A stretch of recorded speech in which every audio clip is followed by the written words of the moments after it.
This video will help you sleep and relax. But before we begin, I would like to know which city you're from and what time you're watching this. Now, subscribe to the channel, relax, and let's begin. I still don't know what to make of what happened to me 6 months ago. I've been hesitant to share this because I know how it sounds, but I need to tell someone who might understand, or at least not think I'm completely losing it. My partner Jake and I had just moved into our first real place together after dating for 3 years. It was this cute little 2-bedroom rental on the outskirts of town. Nothing fancy, just an older home with character, as the real estate listing put it. Translation: creaky floors and draft issues. But the rent was good, and we were excited to finally have our own space. Jake has this weird habit of stopping at estate sales. He can't help himself, always thinks he'll find some amazing bargain or hidden treasure. Usually he just comes home with random junk that ends up in our donation pile eventually. About 2 weeks after we moved in, he came home with this scarf he'd found at an estate sale a few miles away. "Look what I got for $3, he said, holding up this frankly ugly scarf. It was this deep burgundy color with these weird coin-like metal discs sewn along the edges. The fabric itself wasn't anything special, just some synthetic material that felt cheap. But those metal pieces caught my eye immediately. They were tarnished, copper-colored, with these strange symbols etched into them. Not quite letters, not quite pictures. Just weird geometric patterns that looked almost like writing but weren't any language I recognized. "Where'd you get this?" I asked, feeling oddly uncomfortable touching it. "Old lady's estate sale over on Maple. The grandson was just trying to clear everything out, said his grandmother traveled a lot when she was younger." I didn't think much of it at first. Jake tossed it over the coat rack in our entryway, and there it stayed for about a week before weird things started happening. It began with small stuff, items not being where we left them, keys moving from the counter to the coffee table, my hairbrush ending up in the kitchen instead of the bathroom. You know, the kind of stuff you can easily explain away as forgetfulness or being tired. But then it escalated. The first incident I couldn't explain away happened on a Tuesday morning. I remember it was Tuesday because I had an early meeting and had set my alarm for 5:30, but I woke up suddenly at 4:30, completely alert like someone had called my name. The house was dead quiet except for Jake's steady breathing beside me, but I felt watched. I got up to use the bathroom and nearly screamed when I saw that scarf hanging from the shower curtain rod. Not draped casually like someone had tossed it there. It was perfectly centered, stretched taut between the ends of the rod like it had been deliberately placed there. Jake was still asleep, and I knew for a fact that scarf had been on the coat rack when we went to bed. My first thought was that we had an intruder, but nothing else in the house was disturbed. Doors still locked, windows closed. I took a photo of it with my phone because it looked so deliberate, so intentional. When I zoomed in on the photo later, I noticed how the metal discs caught the light in a way that made the strange symbols stand out. I started wondering if these cheap trinkets were somehow significant. The whole thing felt like some form of cultural appropriation, like someone had taken meaningful symbols from some culture and slapped them on a cheap scarf to make it look exotic. I didn't wake Jake. Instead, I just stood there in the bathroom doorway, staring at this scarf that had somehow migrated through our house in the middle of the night. I whispered to myself, "What are these symbols?" I leaned closer, squinting at one of the larger coins. I should do a rubbing of these to see them better. And that's when it happened. One of the metal discs, the one I had been looking at, suddenly detached from the scarf. Not like it fell or the thread broke. It moved like someone had plucked it off. It actually floated for just a second before dropping to the floor about 2 feet away from where the scarf hung. It landed with a distinct metallic sound, flat on the floor with the symbol facing up. I froze. My entire body went cold. I could hear my heart pounding in my ears. There was no draft, no window open, no logical explanation for what I'd just witnessed. Something invisible had responded to me. After standing there for what felt like forever, I finally worked up the courage to pick up the disc. It was cold to the touch, much colder than it should have been in our warm house. The symbol on it looked like nothing I'd ever seen before, sort of like a twisted star with curved lines emanating from it. I put the disc on the counter and backed out of the bathroom, closing the door behind me. I crawled back into bed beside Jake and stared at the ceiling until my alarm went off an hour later, trying to convince myself I'd imagined the whole thing. But I hadn't. When we got up, the scarf was still hanging in the bathroom, minus one disc. Jake noticed immediately. "Did you move my scarf?" he asked, confused. "No," I lied, not ready to tell him what I'd seen. "Maybe it got caught on your clothes when you came in to pee last night." He shrugged it off, but I couldn't. That day at work, I spent my lunch break researching those symbols. I took photos of each disc and ran them through every image recognition and language translation app I could find. Nothing. I posted them on forums dedicated to ancient languages and symbology. Nothing there either. After 3 days of obsessive research, I finally got a response from a linguistics professor at the local university. Her email was brief. "These don't appear to match any known writing system, ancient or modern. The symbols are inconsistent with themselves and don't follow any pattern of known language development. My guess is they're purely decorative, meant to look mystical without actually meaning anything." I felt deflated. All that research, that certainty that I was onto something important, and it turned out to be just gibberish, fake symbols made to look exotic on a cheap scarf. That night, I sat on our bed with the scarf spread out in front of me, the separated disc beside it. "So you're just nonsense," I said out loud, feeling stupid for having been so spooked. "Some factory worker probably thought these looked cool," and the bedroom door slammed shut. Not like a draft caught it. It slammed with enough force to rattle the pictures on our wall. Jake was downstairs making dinner, and I heard him call up, "You okay up there?" "Fine," I yelled back, my voice shaking. "Just knocked something over." I stared at the closed door, then back at the scarf. "What do you want?" I whispered. Nothing happened, but the air in the room felt heavy, like the pressure had changed. I gathered up the scarf and the disc, shoving them into my bedside drawer. Whatever was happening, I didn't want to deal with it right then. Over the next few days, more strange things occurred. My car keys disappeared when I was running late for work, only to reappear an hour later in plain sight on the kitchen table. I went to turn on the stove to boil water, and the knob refused to turn. Later that day, we discovered a gas leak that would have been dangerous if I'd managed to light it. A picture frame fell off the wall just as I was about to walk under it, missing my head by inches. Unlike other strange experiences I've had in the past, and I've had my share of unexplainable things happen, this didn't feel malicious. I'd encountered what I can only describe as negative entities before. In my old apartment in college, something would bang on my windows at night, slam doors, and once even shattered a glass in my hand. I'd had night terrors where I'd wake up feeling like something was sitting on my chest. This felt different. This presence felt mischievous, maybe, but not harmful. The more I paid attention, the more I realized it seemed to be trying to communicate. The car keys disappeared when I was heading to a meeting that ended up being cancelled anyway. The picture that nearly hit me had been hanging by a thread for weeks and would have fallen on me eventually. And the gas leak, if I'd managed to light the stove that morning, who knows what might have happened.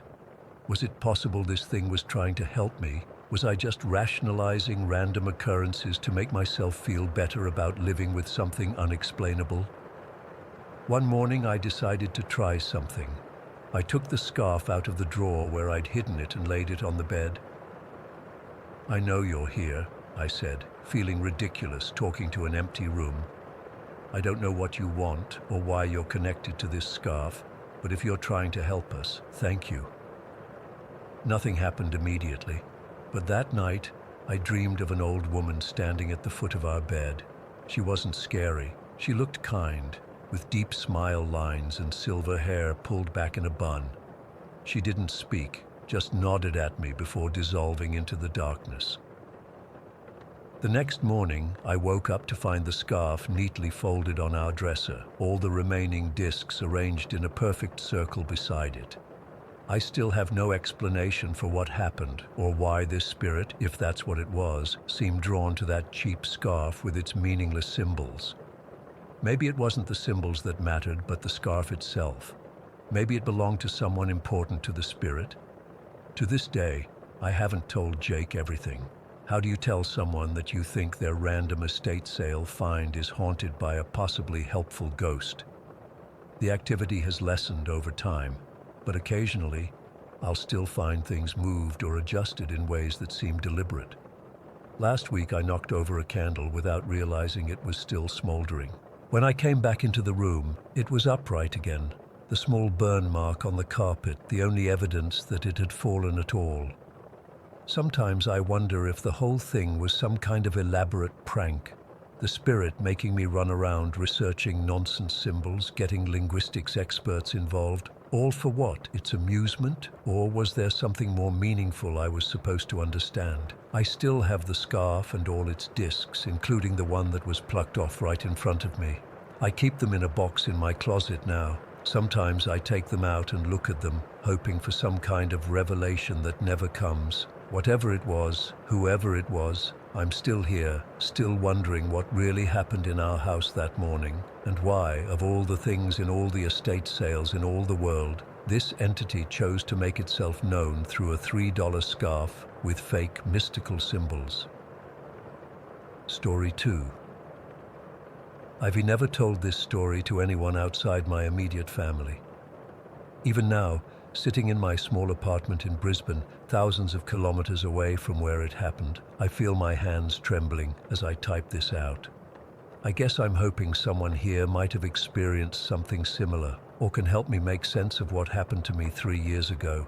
I'm Korean by birth, but had been living in the US for almost 8 years before the pandemic hit. When COVID started shutting everything down in early 2020, I made the difficult decision to return to Korea. My visa situation was complicated, and with my university closing and moving online, it just made more sense to be with family during such uncertain times. My parents had found a temporary apartment for us on the outskirts of Seoul. It was in one of those older buildings with maybe 15 or so years of history. Not ancient by any means, but definitely not new by Korean standards. We were on the top floor, the 7th, and from my bedroom window, I had a clear view of a small mountain behind the building.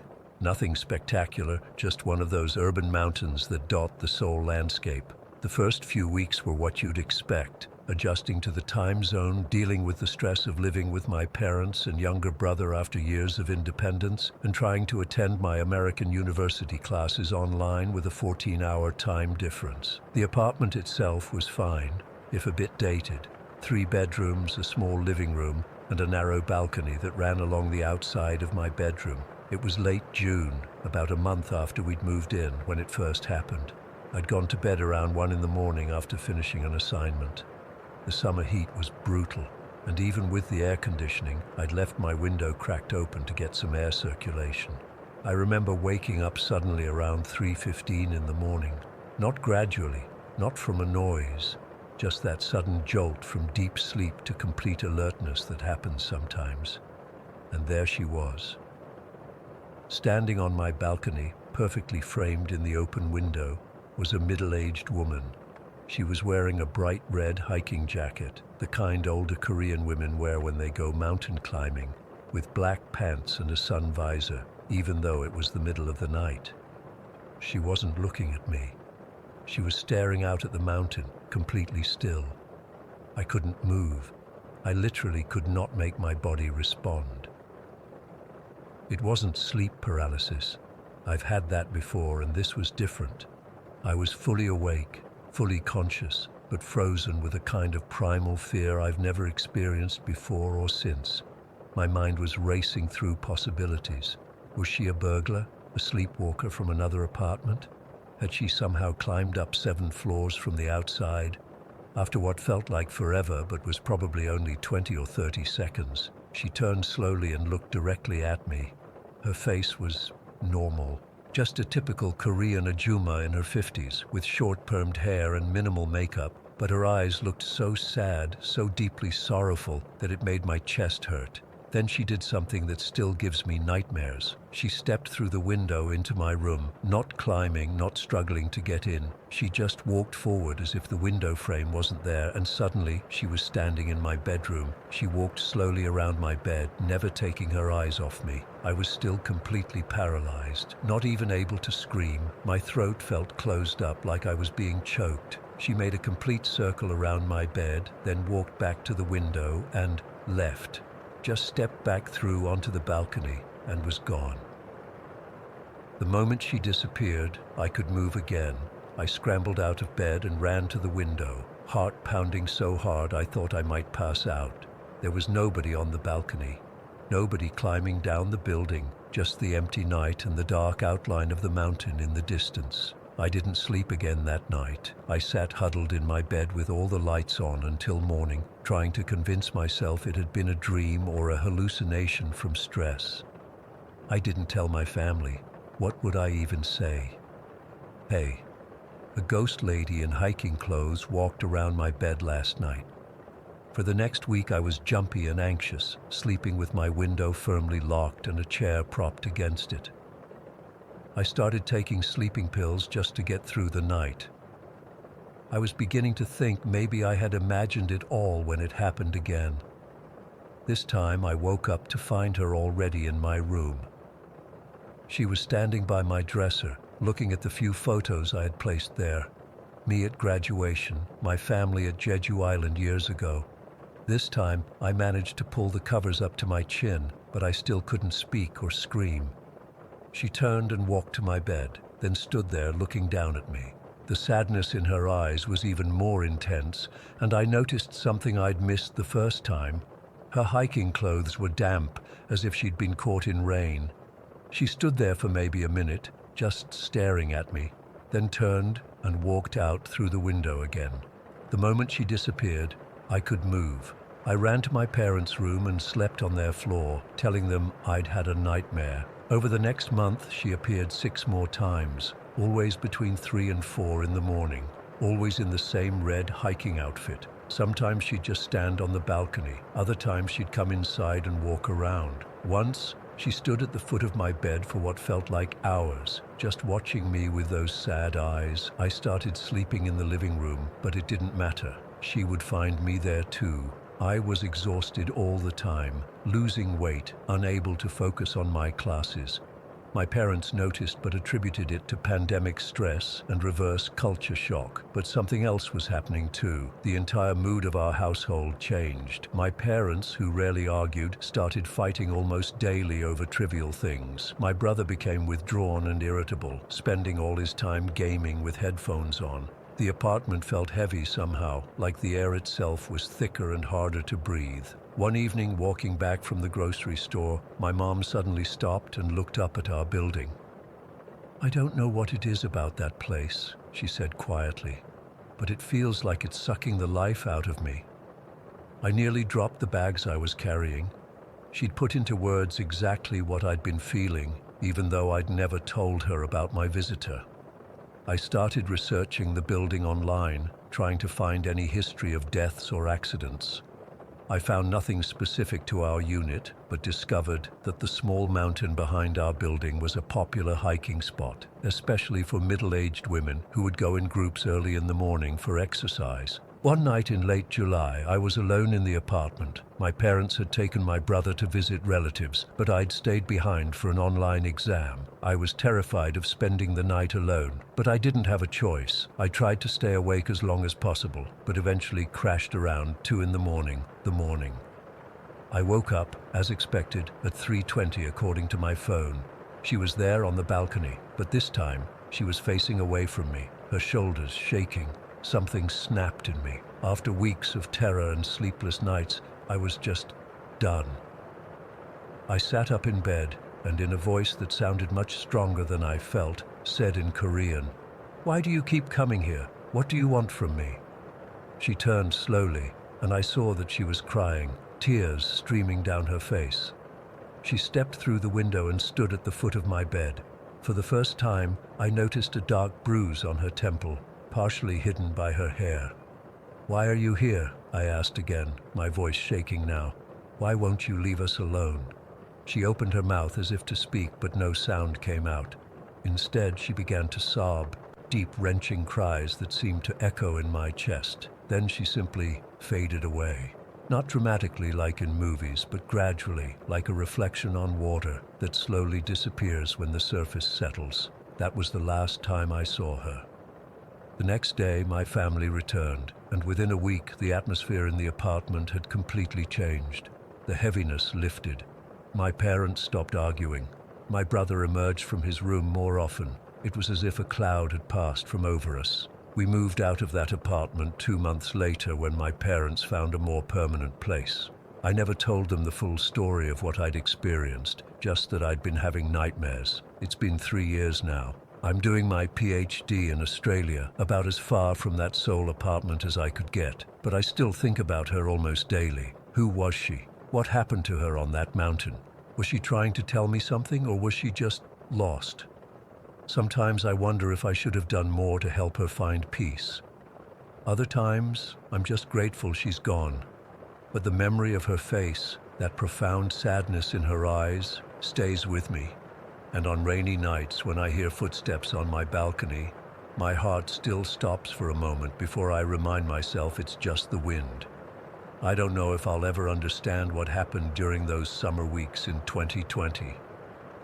Part of me doesn't want to know, but another part wonders if somewhere in Seoul, at the base of that small urban mountain, there's a memorial to a middle-aged woman in a red hiking jacket who never made it home. Story 3. I still get chills when I think about that night during COVID lockdown. It was around mid-January of 2020-21, right in the middle of when everything was shut down and we were all going stir-crazy from being cooped up for months. My buddy Mark had been renting this old house for about 2 years at that point, a real bargain at $500 a month for a 3-bedroom place with 2 floors. The catch? It was practically ancient, built sometime in the 20s or 30s. I'd been over dozens of times before, but something about that house always made the hair on the back of my neck stand up. You know that feeling when you walk into a place and immediately feel like you're being watched? Yeah, it was like that, but I always brushed it off. The creaky wooden floors, the outdated fixtures, the weird smell that old houses have. I figured it was just my imagination playing tricks on me. That night, it was just me, Mark, and our friend Devin hanging out. We were all going nuts from isolation, so we'd formed this little quarantine bubble where we'd only see each other. Mark was really strict about not smoking in the main part of his house, something about the landlord being able to smell it during inspections, so whenever we wanted to smoke, we'd head down to the basement. Let me tell you about this basement. It wasn't finished or anything nice like that, just concrete walls, a cement floor, and these dim overhead lights that cast these weird shadows everywhere. There was this coal chute in one corner, this slanted metal door that apparently was used back in the day when they'd deliver coal for heating. Mark kept it padlocked shut, just in case, though I never asked in case of what. The whole place smelled musty and damp like basements do, but there was something else to it. Something, I don't know, heavier? Does that make sense? Anyway, that night was particularly cold. We'd had snow earlier in the week and the temperature had dropped to like 15 degrees. The basement was freezing, but we still went down there to smoke rather than brave the Arctic conditions outside. Mark had set up these folding chairs in a circle near the middle of the room, away from the walls and that creepy coal chute. We'd been down there maybe 20 minutes, just bullshitting about COVID conspiracy theories and whatever Netflix shows we were binging to pass the time. I was facing the stairs, Devin was to my left, and Mark was across from me. Behind Mark was this doorway that led to a small storage area, basically just a closet-sized space where Mark kept some boxes and old junk the previous tenants had left behind. I remember I was in the middle of telling this stupid joke when I noticed something over Devin's shoulder. At first, I thought it was just the smoke from our cigarettes, you know, like when it catches the light and makes these swirling patterns. But this was different. This was deliberate. It was in that doorway to the storage area, just hovering there, a misty, transparent shape, but not random. It had form. It looked like the upper half of a person, a torso with arms but no head or legs that I could make out. It wasn't solid. I could see the outline of the doorframe through it, but it was definitely there, and it was definitely shaped like a person. I literally froze mid-sentence. My heart jumped into my throat, and I felt this cold sweat break out all over my body in an instant. It was like someone had dumped a bucket of ice water down my spine. The shape was just there, watching us. I could feel it watching us, even though it didn't have a face or eyes that I could see. Holy shit, did you guys see that? I blurted out, actually jumping up from my chair. The shape disappeared instantly, not like it moved away, but like someone had just turned it off, like a light. Mark and Devon both looked at me like I'd lost my mind. "See what?" Mark asked, turning around to look at the doorway, but there was nothing there anymore. There was something, someone, right there in the doorway, I said, pointing. My hand was shaking so bad I couldn't keep it steady. "Like a ghost or something, I swear to God," Devon laughed. But it was that uncomfortable laugh people do when they're not sure if you're joking. "Come on, man. We've only had like 2 beers. "I'm not drunk," I insisted. "I saw something. It was like a mist, but shaped like a person's upper body. It was right there watching us." Mark didn't laugh. He just kind of stared at me for a second, then got up and walked over to the doorway. He stuck his head into the storage area, flicked on the light in there, and looked around.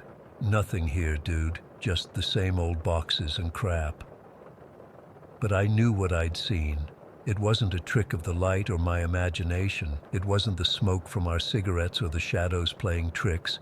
It was there, and it was looking at us, at me specifically, I felt. The worst part wasn't even seeing it. It was the feeling that came with it.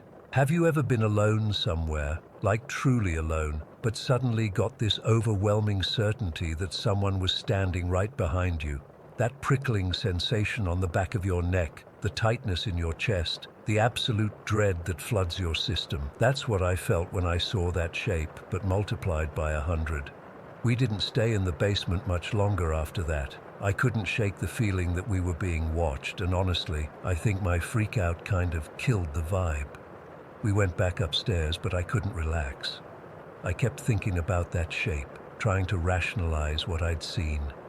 Was it just the smoke, a weird reflection? Was I more tired than I thought? Before I left that night, I pulled Mark aside. The others had gone into the living room and we were alone in his kitchen. "Hey, has anything weird ever happened in this house before?" I asked him, trying to sound casual. His face changed. It was subtle, but I've known the guy since high school, and I could tell something was up. "What do you mean by weird?" he asked, but there was this tension in his voice. "I don't know. Strange noises, things moving around, feeling like you're being watched," I pressed. "That house is almost 100 years old. People must have died here." Mark was quiet for a long moment, fidgeting with the label on his beer bottle. "Look, it's just an old house. They make noises. The pipes knock, the wood creaks. It's nothing." But the way he said it, too quickly, too dismissively, made me think he was holding something back. "So you've never seen anything? Felt anything unusual?" He sighed and looked around like he was making sure no one else could hear us. "Let's just drop it, okay? I don't want to talk about this stuff. It's just an old house." I tried to bring it up one more time a few weeks later, but he shut me down hard, said he didn't believe in ghosts and thought I was being ridiculous. We kind of argued about it, and things were awkward between us for a while after that. The weirdest part, when his lease was up that summer, Mark moved out. Just like that. $500 for a 3-bedroom house in our area is practically stealing, especially with how rent prices were skyrocketing. When I asked him why, he just said he wanted a change of scenery. But who gives up a deal like that for no reason? I've spent countless hours trying to explain what I saw that night. Maybe it was just condensation from the cold basement meeting our warm breath and cigarette smoke. Maybe it was a weird shadow or light reflection. Maybe I was more stressed from the pandemic than I realized and my mind was playing tricks on me. But none of those explanations feel right. What I saw was distinct. It had shape and purpose. It was watching us, and the feeling that came with it, that bone-deep dread, that certainty that something was there that shouldn't be, that wasn't something my mind made up. It's been over 2 years now, and I still think about it all the time. I've never experienced anything like it before or since. Mark and I don't talk as much anymore. He moved to another city for work, he says, though sometimes I wonder if that's the whole truth. Devin still jokes about me seeing ghosts when we get together, but I can tell he doesn't really think it's funny. I don't know what was in that basement with us that night. I don't know if it was something that lived in that house or just passed through. I don't know if it meant us harm or was just curious. All I know is that for a fraction of a second I saw something that shouldn't exist, something that doesn't fit into my understanding of how the world works. And no matter how many ways I try to explain it away, I can't shake the certainty that whatever I saw was real. Sometimes I drive by that old house just to look at it. New people live there now. I wonder if they use the basement. I wonder if they've seen anything. I wonder if they feel those eyes watching them when they think they're alone. I wonder if that shape is still there, hovering in that doorway, waiting for someone else to notice it. Story 4. I've never really told this story to anyone outside my family. Even now, 23 years later, I get goosebumps thinking about it. I was 5 years old when it happened, living with my parents in our small house in Brookfield. It's one of those memories that stayed crystal clear while so many others from my childhood have faded. It was a Friday in October, I remember, because we'd gone into town for my mom to pick up some things for my dad's birthday that Sunday. We got back pretty late because the car had been making this weird rattling noise, and my dad had to pull over twice to check under the hood. I was tired but excited because Mom had let me pick out a small toy at the store, a little green dinosaur that I was already imagining all sorts of adventures for. By the time we got home, it was way past my bedtime. Must have been around 9 or 9:30. Mom helped me brush my teeth while Dad locked up downstairs. I remember the house felt extra chilly that night. Dad had mentioned something about the heating acting up, and Mom had put an extra blanket on my bed. My bedroom was at the end of the upstairs hallway, right next to my parents' room.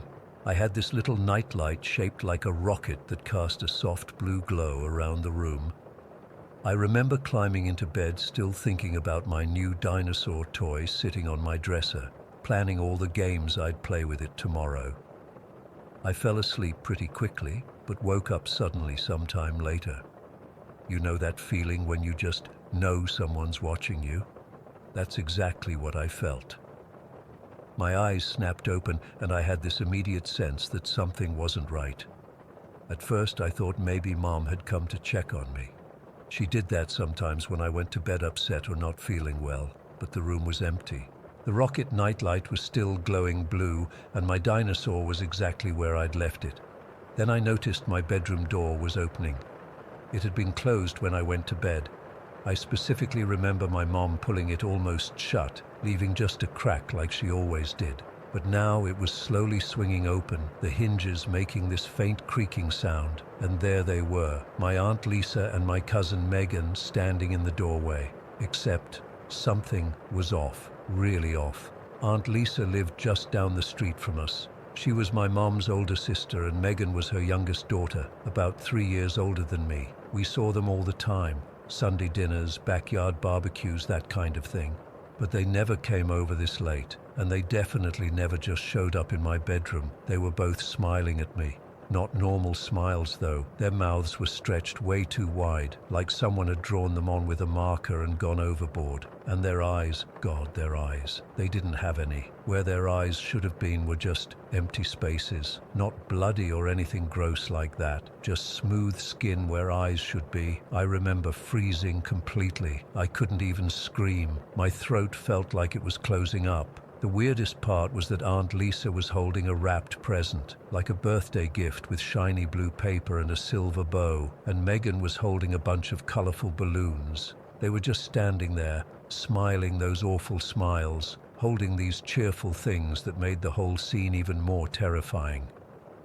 After what felt like forever, Aunt Lisa, or whatever was pretending to be her, raised her free hand and motioned for me to come with them. Just this simple, come here gesture with her fingers. Megan did the same thing, the balloons bobbing slightly above her head. I couldn't move. I was literally paralyzed with fear, clutching my blanket up to my chin.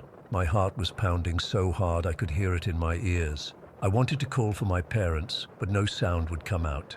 They didn't say a single word, not one. They just stood there, those awful stretched smiles never changing, motioning for me to join them. I remember noticing how still they were. They barely seemed to be breathing. After what must have been a couple of minutes, though it felt like hours, they stopped motioning. They both lowered their arms at exactly the same time, like robots or something, and then, still smiling, they slowly backed away from the door. The last thing I saw was Aunt Lisa's hand reaching for the doorknob from the outside, and then the door closed with a soft click. I sat there in complete shock for I don't know how long. My whole body was trembling. I couldn't even cry. I was so scared. Finally, I managed to work up the courage to get out of bed. I tiptoed to my window, which faced the street and had a view of my aunt's house down the block. I don't know what I expected to see. Maybe them walking back to their house, but there was nothing. No one on the street. No lights on at Aunt Lisa's house, just the empty street under the street lights. I stood there watching for a while, too afraid to go back to bed. Eventually, I made a dash for my parents' room. I didn't even knock, just burst in and climbed right into their bed between them. Mom woke up startled and asked what was wrong, but I couldn't explain. I just told her I had a bad dream and begged to stay with them. Dad grumbled something about just this once, and they let me stay. I don't think I slept a wink for the rest of the night. I kept staring at their bedroom door, terrified it would open and those eyeless versions of my aunt and cousin would be standing there. When morning finally came, I was exhausted, but relieved. Everything seems less scary in daylight, you know? At breakfast, I finally worked up the courage to tell my parents what had happened. Dad immediately dismissed it as a nightmare. Jamie, buddy, that was just a bad dream. Your aunt and cousin were not in this house last night.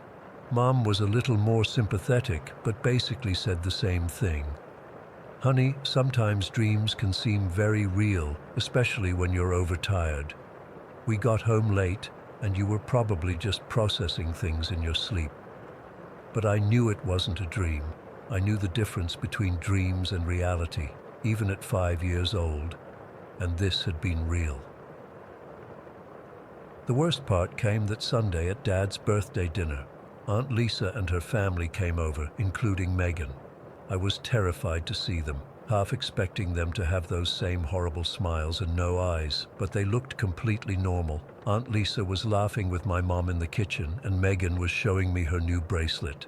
During dinner, I couldn't stop staring at them. I barely touched my food. Finally, when everyone was having cake, I blurted out, "Why did you come to my room Friday night?" The whole table went quiet. Aunt Lisa looked confused. "What do you mean, sweetie?" "You and Megan came to my room really late on Friday night. You had a present and balloons." Aunt Lisa exchanged a look with my mom. "Jamie, we weren't here Friday night. We were all home sleeping." Megan nodded. "Yeah, I went to bed super early because I had soccer practice Saturday morning." "But I saw you," I insisted. "You were in my doorway." My dad jumped in. "Jamie, we've talked about this. It was just a dream, bud." But Aunt Lisa looked concerned. "What time was this supposed to have happened?" I shrugged.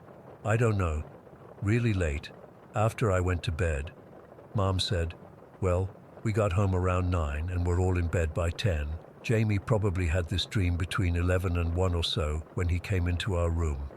Aunt Lisa shook her head. "We were definitely all home asleep by 10. Rob had an early shift at the hospital, and I was exhausted from parent-teacher conferences all day." I remember looking at Megan, who seemed uncomfortable with the whole conversation. "Did you bring balloons to my room?" I asked her directly. "No," she said firmly. "I don't even have any balloons." The adults quickly changed the subject. and I could tell no one believed me. I overheard my mom later telling Aunt Lisa I'd been having some vivid dreams lately, and that I'd been watching too many cartoons before bed. For weeks afterward, I was terrified of my bedroom. I made my parents check under the bed, in the closet, behind the curtains, everywhere, before I'd get in. I kept my door completely closed at night, shoving a stuffed animal against it just to be sure, and I'd wake up multiple times just to make sure it was still closed. I never saw those eyeless versions of my aunt and cousin again, but the memory of that night has never faded. What bothers me most, looking back, is the complete silence. They never spoke, never called my name, just those horrible smiles and the beckoning gesture. And what was with the present and balloons? It wasn't my birthday. It wasn't anywhere near Christmas. It was like they were trying to lure me with things a kid would find appealing. I've thought about it countless times over the years. Was it really just a nightmare like my parents insisted? It didn't feel like one. Even now I can recall every detail with perfect clarity.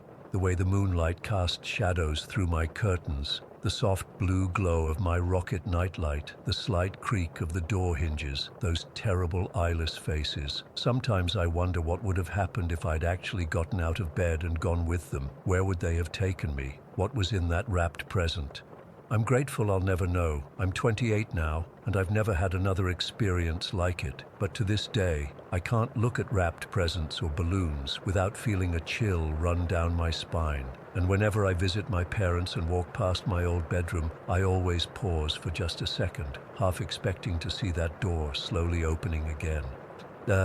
Story 5. Why, I never believed in ghosts or spirits or any of that supernatural stuff before moving into this house.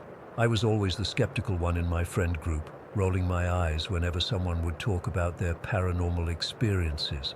But after what's been happening these past few months, I don't know what to believe anymore. It started about 6 months after my boyfriend Jake and I moved in together. Little things at first, items not being where I'd left them, lights turning on when I was sure I'd switched them off. I blamed Jake initially, or thought maybe I was just being forgetful, until I started seeing her. The first time was when I was doing laundry in the basement.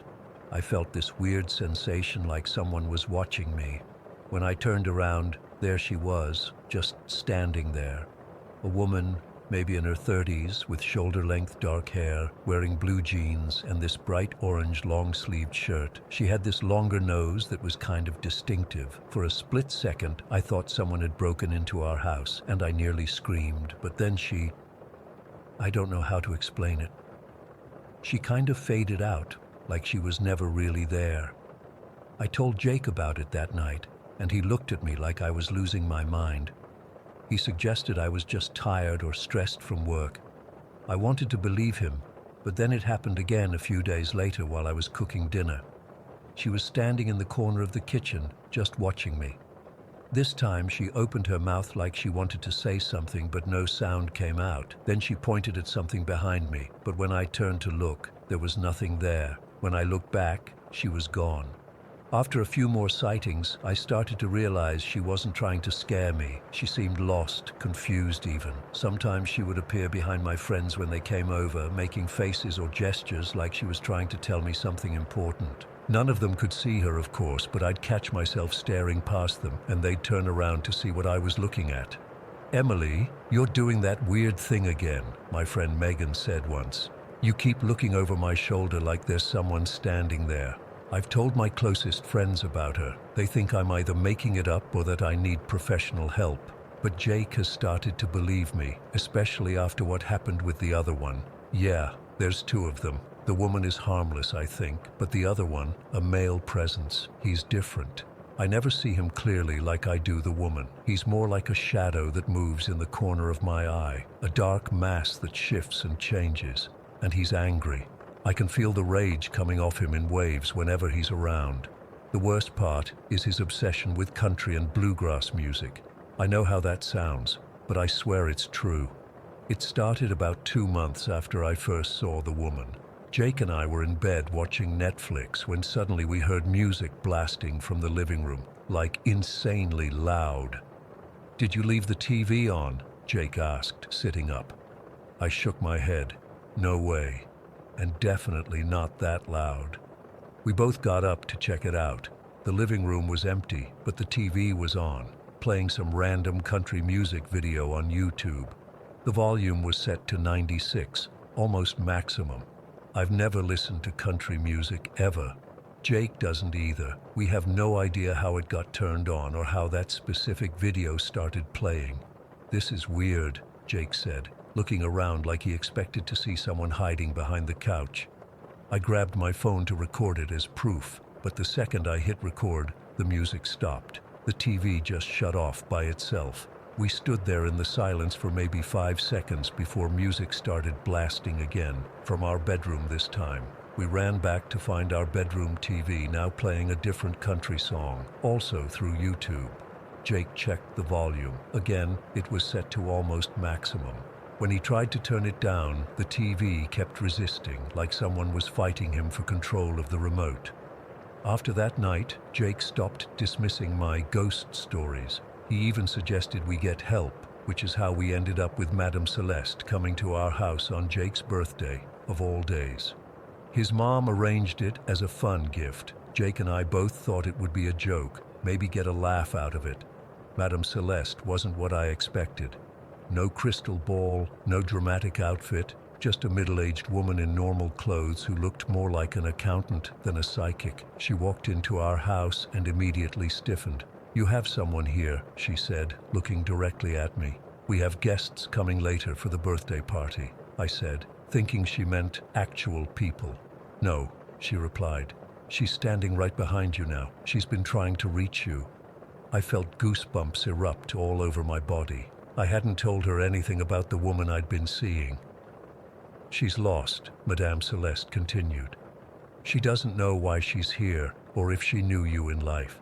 She's been trying to reach you through dreams, but it hasn't been working." That was news to me. I hadn't had any unusual dreams, at least none that I remembered, but everything else she said matched what I felt about the female presence. "There's something else here too," she said, her face darkening. "Something angry. It doesn't like me being here." Right on cue, the TV in the living room switched on, country music blaring at full volume. Jake and I looked at each other, and I could see the color drain from his face. Madame Celeste didn't seem surprised. "He's territorial," she said simply, "and he has specific tastes." "Why are they here?" I asked. "What do they want from us?" She shook her head. "The woman is just lost. She might have died in this house or nearby. She's harmless, just confused. The other one," she paused, looking around cautiously.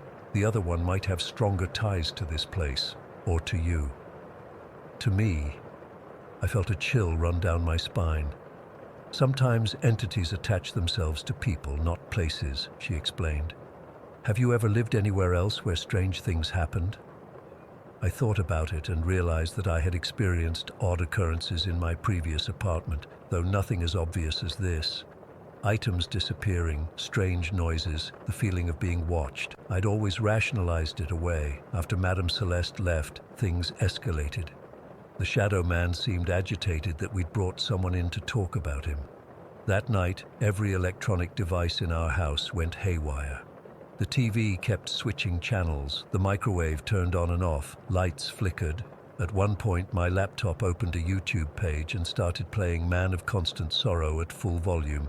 I got so fed up that I yelled out, "Stop it, this isn't your house." Everything went dead silent. For about 10 seconds, it felt like the air had been sucked out of the room. Then the temperature dropped so drastically that I could see my breath. Jake grabbed my arm, his fingers digging into my skin. "Emily," he whispered, "look." The shadow was in the corner, darker and more defined than I'd ever seen it. It seemed to be growing, stretching across the wall until it was the size of a person. Then it actually stepped, away from the wall, becoming three-dimensional. I couldn't move. Jake was frozen beside me. The shadow figure stood there for maybe 5 seconds before it dissipated, but not before I heard what sounded like a man's voice whisper something I couldn't quite make out.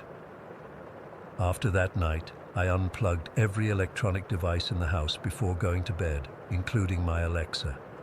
2 months went by without incident, and I started to think maybe the entities had moved on. Then, one morning while I was getting ready for work, the Alexa that I was sure I had unplugged suddenly lit up and started playing "Take Me Home, Country Roads." I checked behind it, and it was plugged in. Either Jake had plugged it back in without telling me, or I don't even want to think about the alternative. The female spirit still appears regularly. Last week, she showed up while I was in the shower. I opened the curtain to grab my towel, and there she was, sitting on the closed toilet lid. She looked at me, pointed at the mirror, and then disappeared. When I wiped away the steam from the mirror, there was nothing there. No message, no sign, nothing. I've learned to live with them in a way. The woman doesn't scare me anymore. Sometimes I even talk to her, though she never responds. "Good morning," I'll say when I spot her in the kitchen. Or, "Any messages for me today?" She just watches, sometimes smiles, sadly. The shadow man is more unpredictable. He seems to feed off fear and reaction, so I try not to give him the satisfaction. When the music starts playing randomly, I just calmly turn it off without comment. It seems to help. The incidents are less frequent when I don't acknowledge them. Jake and I have discussed moving, but to be honest, I'm afraid they might follow me, especially the shadow man. And in a weird way, I feel responsible for the woman. She seems so lost, so sad. What if I'm the only one who can see her? What if I'm supposed to help her somehow? My friends think I'm crazy for staying. "Just move out," they say, like it's that simple. They don't understand that these, whatever they are, they've become part of my life now. Unwanted roommates that don't pay rent and have terrible taste in music. Last night, I had a dream about the woman for the first time. She was trying to tell me something, but I couldn't hear her over the sound of music playing in the background. Bluegrass, of course. When I woke up, my Alexa was playing the exact same song from my dream. I don't know what they want from me. I don't know why they're here or how to help them move on. All I know is that I'm not alone in this house, even when I think I am. And sometimes, late at night, I hear whispers coming from empty rooms, conversations between two entities who share my space but exist in a different reality. I just wish I knew what they were saying. Story 6. Yes, I'd say I still get chills thinking about what happened at my mom's cabin last winter. My brother and I have talked about it countless times, and we still can't explain it. I've never been superstitious, but after that day, I'm not so sure anymore. It was early January of 2021, and Jason and I had driven up to our mom's place in Whispering Pines, Arizona. She bought this cabin about 5 years ago after retiring. It's pretty remote, about 20 minutes from the nearest town, surrounded by dense pine forest. Mom loves it there, says the isolation helps her think, but I've always found something a bit off about the place. The woods are too quiet sometimes. That particular Saturday, we'd gone up to help her with some maintenance. Winter in northern Arizona can be harsh, and at 72, Mom shouldn't be chopping wood or clearing gutters herself. My 10-year-old niece, Sophia, came along too. She loves visiting Grandma's forest house, as she calls it.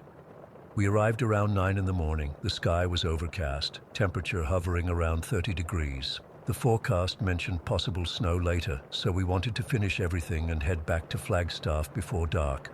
Jason and I spent most of the day working outside, stacking firewood, checking the generator, making sure the roof was clear of pine needles. Basic stuff. The whole day felt, I don't know, heavier than usual, like the air was pressing down. I remember thinking the woods seemed especially still.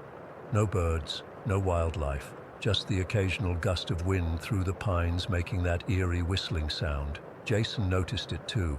He kept looking over his shoulder while we worked. "Place gives me the creeps sometimes," he said around noon, like someone's watching. I laughed it off, but I felt it too, that prickling sensation between my shoulder blades. Every time I turned around, though, there was nothing there, just trees and shadows. By 4:30 we were finishing up. The sky had darkened considerably, and I was anxious to get on the road. In the mountains, dusk comes early, and I didn't want to navigate those winding forest roads in the dark. Mom and Sophia had packed up sandwiches and thermoses of hot chocolate for the drive back, and we were loading the last of our tools into my truck.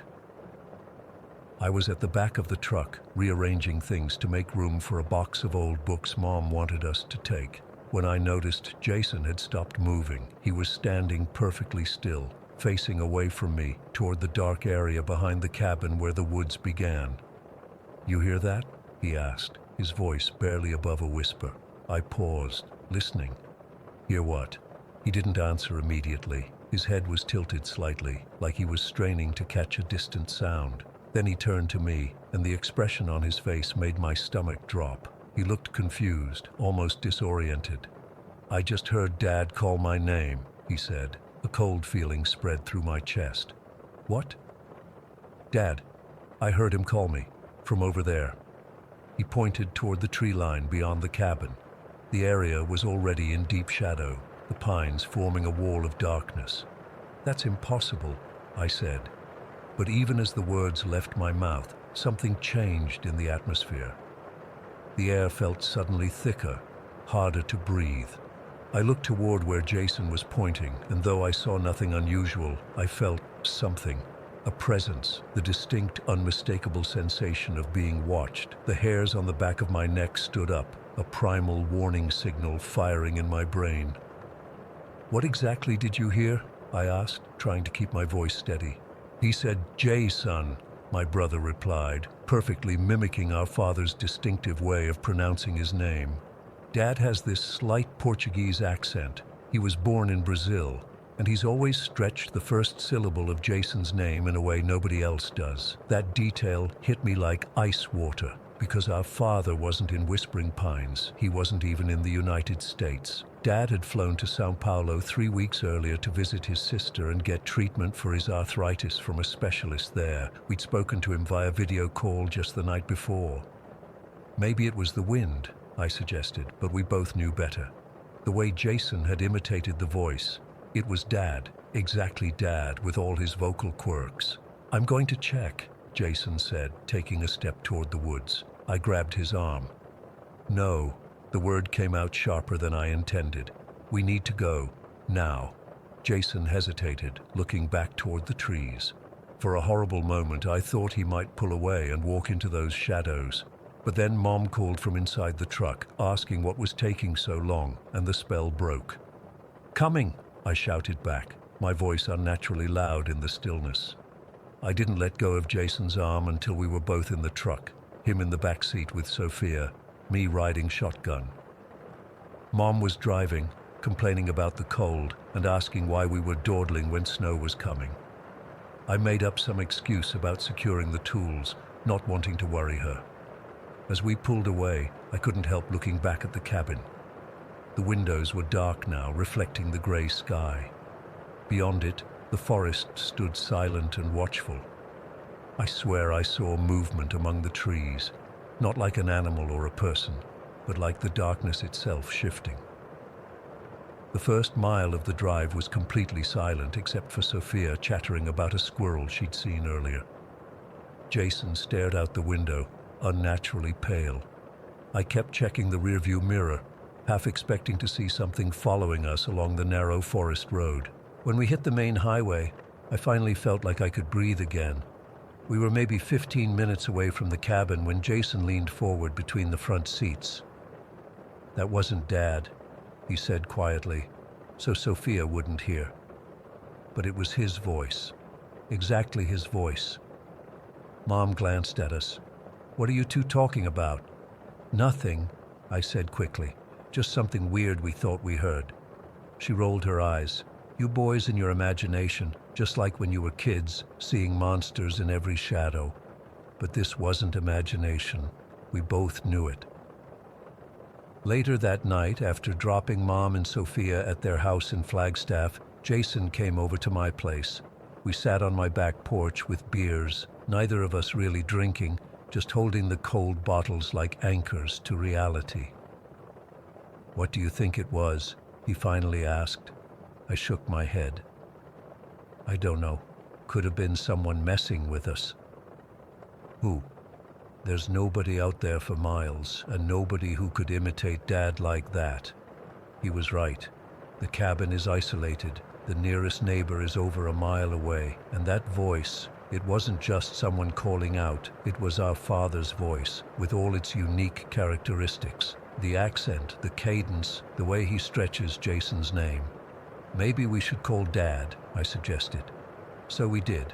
Right then and there, even though it was the middle of the night in Brazil, he answered, groggy but concerned when he heard our voices. We didn't tell him what happened, just made up a story about checking on his flight details. He was fine, normal, and definitely thousands of miles away from Mom's cabin. After hanging up, Jason asked the question I'd been avoiding. What if it had called my name when I was alone? The implication sent ice through my veins. Whatever was in those woods, it had tried to lure my brother away from the safety of the cabin, away from me into the darkening forest, and it had used the most trusted voice it could find, our father's. The next day, I called Mom to check on her. She was fine, complained about the snow that had fallen overnight, but said everything was normal at the cabin. I didn't mention what had happened, didn't want to frighten her, but I made her promise to call whenever she got home safely, and to always have her phone charged when she was up there. I've researched similar experiences since then. There are stories from all over the world about voices in the wilderness that sound exactly like loved ones, calling people away from safety. Some call them skinwalkers or wendigos in Native American lore. Others talk about mimics or doppelgangers. The Forest Service has reports of lost hikers who followed what they thought were rescuers' voices, only to become more deeply lost. Whatever it was, I know this. Something was waiting in those woods. Something that knew enough about our family to perfectly mimic our father's voice. Something that wanted Jason to walk into the darkness alone. We've been back to Mom's cabin since then. We can't very well refuse to visit her, but never alone. Always together, always leaving well before dark, and we never, ever answer if we hear someone calling from the trees. Last month, Mom mentioned that some of her neighbors have started locking up their dogs at night. Apparently, several pets have gone missing recently. She said she sometimes hears strange noises after dark, not quite animal, not quite human. I told her to consider selling the cabin. She laughed it off. But sometimes I catch Jason looking toward the woods with a distant expression, like he's listening for something. And I wonder if whatever called his name that day is still out there, waiting, learning new voices to use. I don't have any explanation for what happened. All I know is that for a few seconds, my brother heard our father's voice coming from an empty forest, 2,000 miles from where our actual father was sleeping. And something in me, something deep and instinctual, knew we needed to get away. I've made Jason promise never to go to that cabin alone, and I've made the same promise to myself, because whatever was calling from those woods that day wasn't looking to welcome us, it was hunting. Story 7. I still can't explain what happened to me back in December 2005. Honestly, part of me doesn't want to understand it, and I've avoided trains like the plague ever since. I was an actor performing at Edinburgh's Fringe Festival that year. Nothing fancy, just a small production that paid the bills. When the show wrapped up, I decided to stick around Scotland for a bit. I'd fallen in love with the place, the history, the landscapes, the whole vibe. On December 28th, I decided to take a day trip to Dundee to check out Glamis Castle. I'd heard all these stories about it being the most haunted castle in Scotland, and I'm a sucker for that kind of stuff. Little did I know I'd experienced something far more terrifying than any ghost story I'd ever heard. I got to Birdieland Station around 4:30 in the afternoon. It was already getting dark, one of those Scottish winter days where the sun barely makes an appearance. I remember checking my watch obsessively because I was paranoid about missing my train. I had Stephen King's The Shining tucked under my arm. Seemed fitting for a trip to a haunted castle, right? The train pulled in right on time and I found a seat easily enough. Not many people traveling that day. It was that weird limbo between Christmas and New Year's when everyone's either hungover or preparing for the next party. I settled in, cracked open my book, and started reading. The heating was on full blast, making me drowsy. I remember checking my watch again around 6 o'clock, thinking I still had plenty of time before reaching Dundee. That's the last normal moment I remember. I must have dozed off because the next thing I knew, I was jolted awake by the violent rocking of the train. But something was wrong. Immediately wrong. The comfortable modern seat I'd been in was gone. Instead, I was sitting on what felt like a wooden bench. The bright fluorescent lights had disappeared, replaced by a dim, flickering glow. My first thought was that I'd somehow gotten off at the wrong stop and wandered into some kind of historical train exhibit.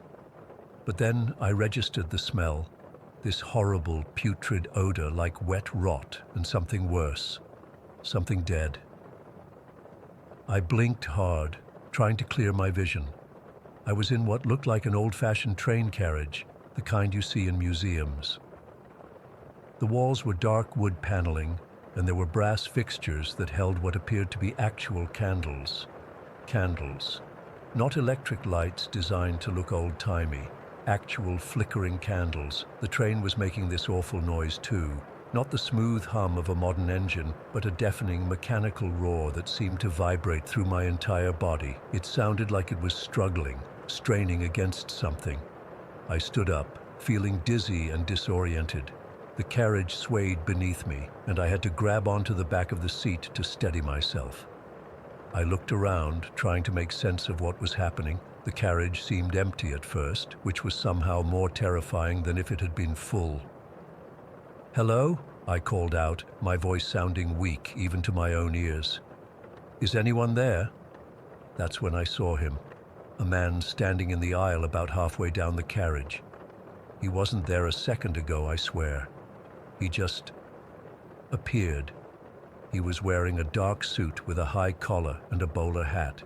Even from that distance, I could see his face was pale, almost gray. "What the hell is going on?" I demanded, trying to sound braver than I felt. "Where am I? What happened to the train?" The man tilted his head slightly, studying me with an expression I couldn't read. Then he stepped forward, moving with an odd gliding motion that made my skin crawl. "Mr. D. Combs," he said, and hearing my name made my blood run cold. I never told him my name. "I am Mr. Bush, son of Sir Thomas Bush." His voice had this strange quality to it, like it was coming from somewhere else, not his mouth.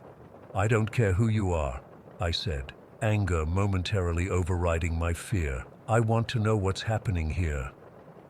He didn't answer. Instead, he simply pointed behind me. I didn't want to turn around. Every instinct in my body screamed at me not to look, but I did. The carriage that had been empty moments before was now filled with people. Dozens of them sitting in rows, all dressed in Victorian clothing. Men in suits and kilts, women in high-necked dresses with bustles and hoop skirts. They weren't looking at me, though. They were staring out the windows, expressions tense and worried, and they all reeked of that same decay smell. Outside, a storm was raging. I could see it through the windows now. Sheets of rain lashing against the glass, wind bending trees nearly double. Occasional flashes of lightning illuminated the carriage, briefly highlighting the passengers' anxious faces. "What is this?" I whispered, more to myself than to Mr. Bush. "The bridge approaches," he replied, as if that explained anything. I looked out the window again and saw we were indeed approaching some kind of structure. It was hard to make out through the storm, but it looked like a massive bridge spanning across water. The train seemed to be picking up speed and the rocking motion grew more violent. The other passengers were getting more agitated now. Some were clutching at each other, others were praying. A woman near me was crying silently, tears streaming down her pale cheeks. "Listen," I said, turning back to Mr. Bush. "I need to get off this train. There's been some kind of mistake." But he was gone. Vanished as suddenly as he'd appeared. The train lurched violently, nearly throwing me to the floor. The wooden carriage creaked and groaned like it was about to tear itself apart. We were on the bridge now, I could tell. I could see the dark water below through gaps in the structure when lightning flashed. The passengers were screaming now, not all at once, but one by one, as if they were realizing something terrible in sequence. The smell grew stronger, overwhelming, making me gag. Then I saw something that still haunts my nightmares. Some of the passengers were getting up, moving towards the doors and windows, and they were jumping, throwing themselves out into the darkness and the storm. I watched in horror as a woman in a blue dress pulled open a window and disappeared into the night without a sound. "Stop!" I shouted. "What are you doing?" No one paid any attention to me. It was like I wasn't even there.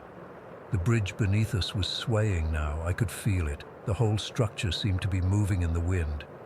The train wheels screeched against the rails, a sound like tortured metal that pierced right through my skull. I've never been a strong swimmer. That thought kept running through my head as I watched more passengers disappear through windows and doors. I couldn't jump. I'd drown for sure. Then came a sound I'll never forget. A massive crack like the world splitting open, followed by the sensation of falling.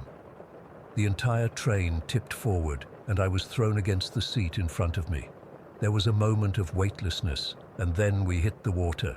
The impact knocked the breath out of me. Cold water rushed in immediately, pouring through broken windows and splintered wood. The candles went out instantly, plunging us into darkness, broken only by flashes of lightning from above. In those brief illuminations, I saw the other passengers floating around me, their Victorian clothes billowing in the water, their faces frozen in terror.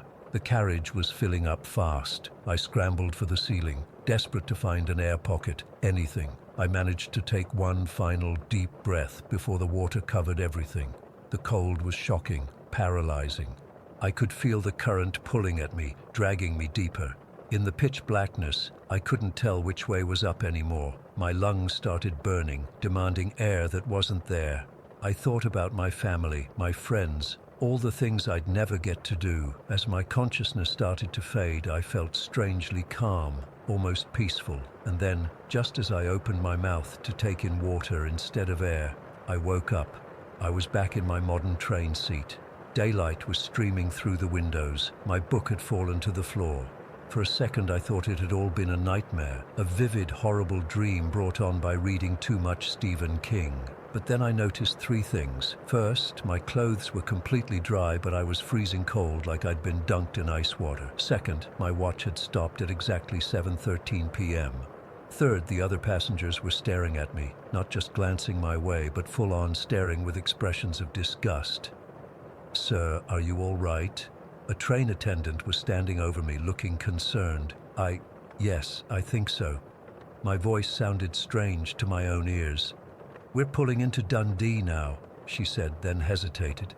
"Sir, I don't mean to be rude, but there's been complaints about an odor." I could smell it too.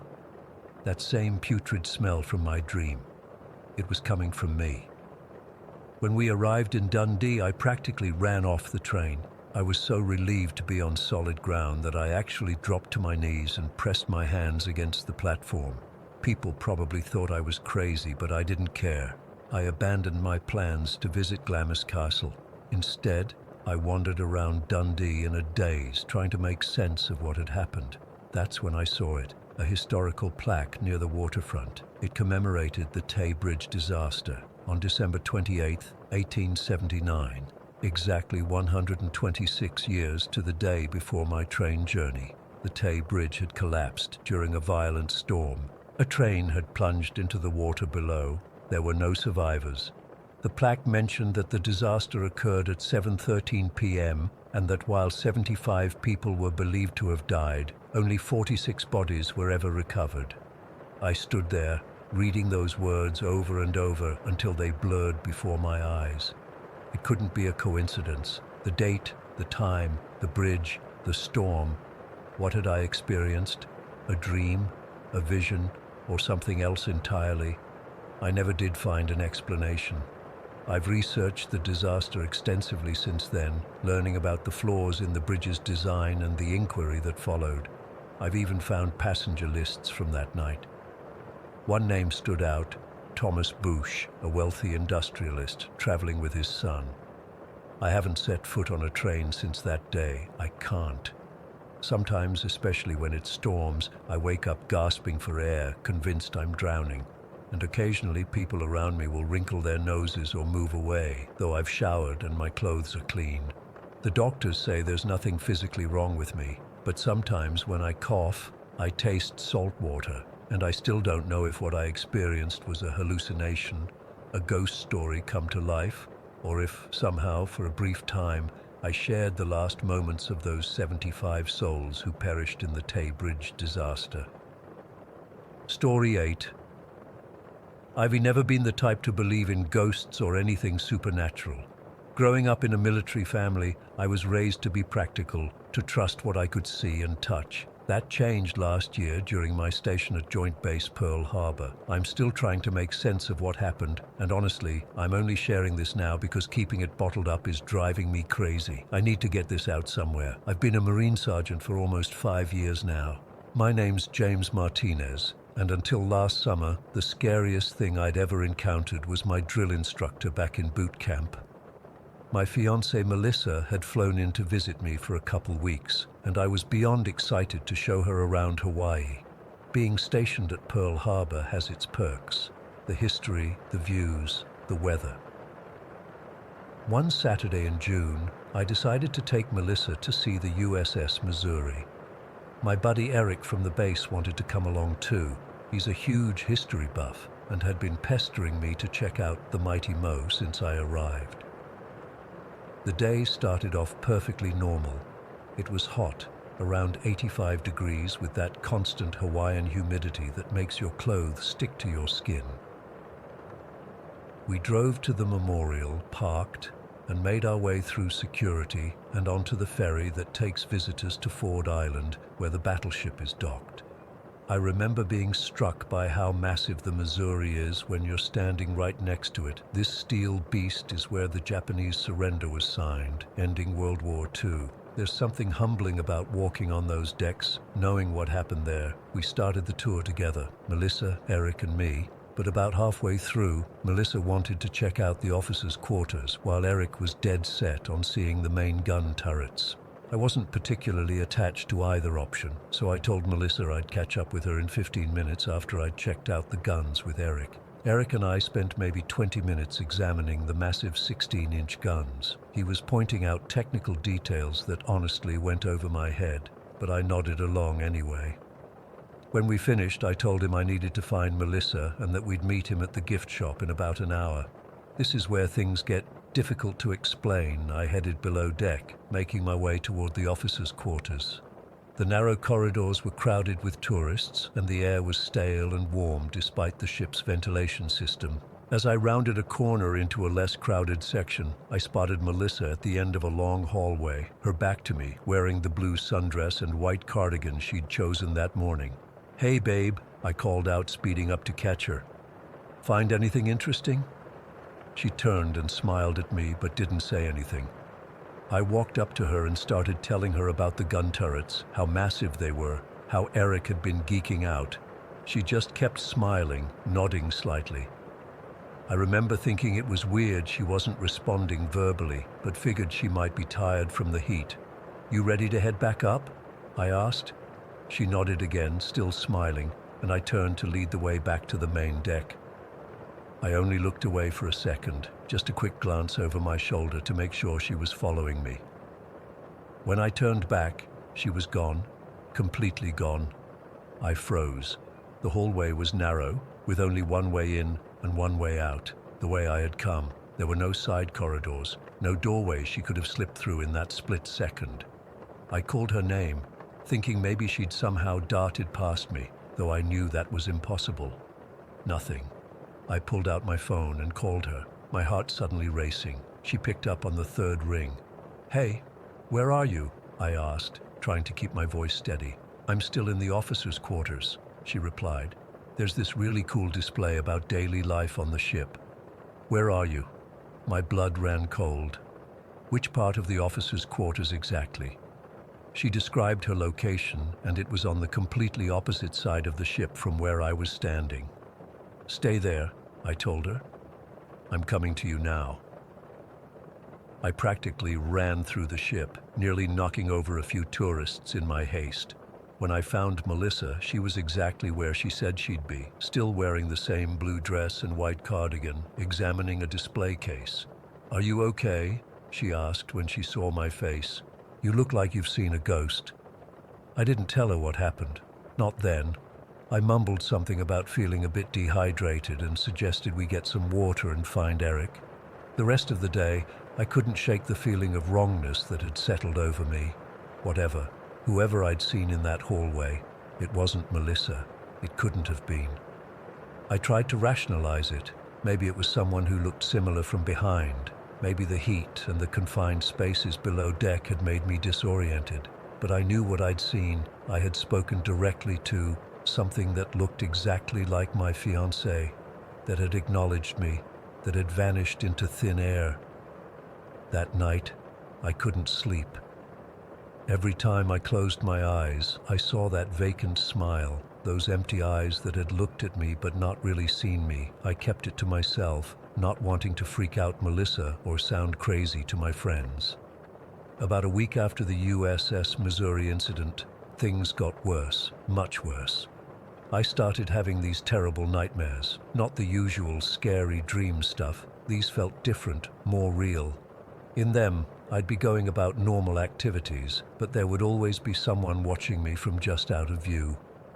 When I'd turn to look, all I'd catch was a glimpse of a wide, unnatural grin before it disappeared. The nightmares were bad, but the day terrors were worse. I'd be fully awake in the middle of work at the Hickam Exchange Complex furniture store where I was assigned, and suddenly feel this crushing sense of dread, like something terrible was about to happen. I'd feel watched, stalked. Sometimes I'd catch what looked like a figure in my peripheral vision, but when I'd turn, nothing would be there. It got to the point where I was afraid to be alone. I started making excuses to have people around me constantly. Melissa had gone back to the mainland by then, so I crashed at buddies' places, claiming my AC was broken or coming up with other bullshit reasons. After about 2 weeks of this, I was at my breaking point. I hadn't had a full night's sleep since the incident. I was jumpy, irritable, and starting to worry about my mental health. That's when I remembered Sarah, a woman who worked in the PX who practiced Wicca. We weren't close, but we'd chat occasionally when I'd come in. She'd mentioned once that she helped people clear negative energies. At that point, I was desperate enough to try anything. I caught her after her shift one day and awkwardly explained that I was having some weird experiences. I didn't give her all the details, just that I felt like something was following me and that it had started after visiting the Missouri. Sarah didn't laugh or think I was crazy like I'd feared. Instead, she looked concerned and invited me to her home that evening. Her place was what you'd expect. Lots of crystals, books on spirituality, incense burning. She asked if I'd be comfortable with a tarot reading, saying it might give us some insight. I agreed, still feeling skeptical, but willing to try. The reading is what finally convinced me I wasn't just losing my mind. She laid out the cards, and her expression grew increasingly troubled. Without me telling her anything specific about what had happened, she said, "There's an entity attached to you. It's unusual. Most attachments happen because something is drawn to your energy or has a message, but this one..." She paused, studying one particular card. "This one is deliberately hiding. It doesn't want to be detected." She asked if I'd encountered anything strange recently, and that's when I finally told her the whole story about the Missouri, about seeing Melissa when it couldn't possibly have been her. "It showed itself to you in a form you trust," she said quietly. "That's concerning." Sarah suggested we try a simple ritual to see if we could communicate with whatever was attached to me. I was nervous but agreed. She lit some sage, had me sit in a circle of salt, which felt ridiculous but I was past caring, and began a sort of meditation where she asked me to acknowledge the presence. "Speak to it in your mind," she instructed. "Let it know you're aware of it." I closed my eyes and mentally addressed whatever might be following me. "I know you're there. I know you're not human. What do you want from me?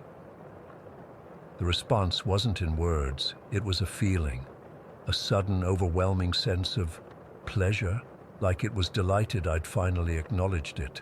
Then came the images, violent, disturbing flashes of myself hurting people, hurting myself. The grinning face from my nightmares pushed itself into my mind, no longer hiding in the corners but front and center, its smile stretching impossibly wide. I gasped and opened my eyes, breaking the meditation. "It's angry," I told Sarah. "It's putting these thoughts in my head, horrible thoughts." Sarah looked genuinely frightened now. "Tell it to leave," she said firmly. "Command it. This is your body, your space. It has no right to be here." I closed my eyes again, gathering all my courage. "Get out," I thought as forcefully as I could. "You don't belong here. Leave me alone, now." The pain was instant and excruciating, a stabbing sensation in my right side so severe I doubled over, crying out. It felt like something had physically attacked me. When I lifted my shirt, there was a red mark on my skin, like a burn or a scratch, though it faded within minutes.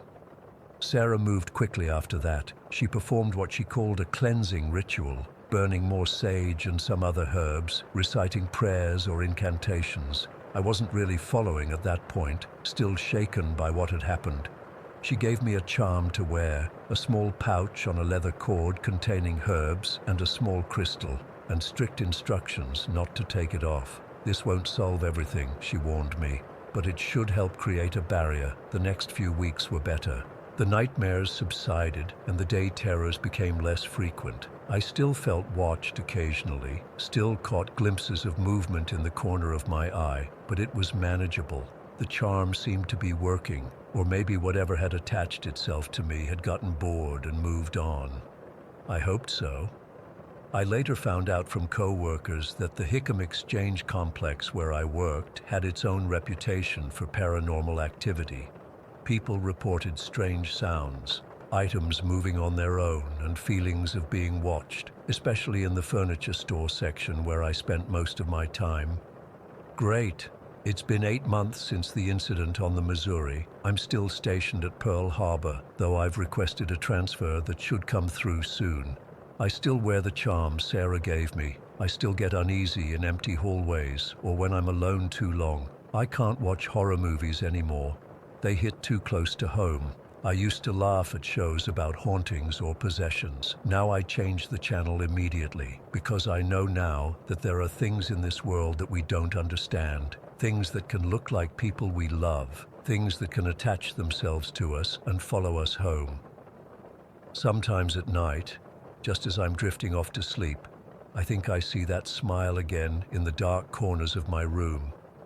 And sometimes when I'm talking to Melissa on video chat, I find myself studying her face carefully, looking for signs that it's really her and not something else, something that's still watching, still waiting for an opportunity to return.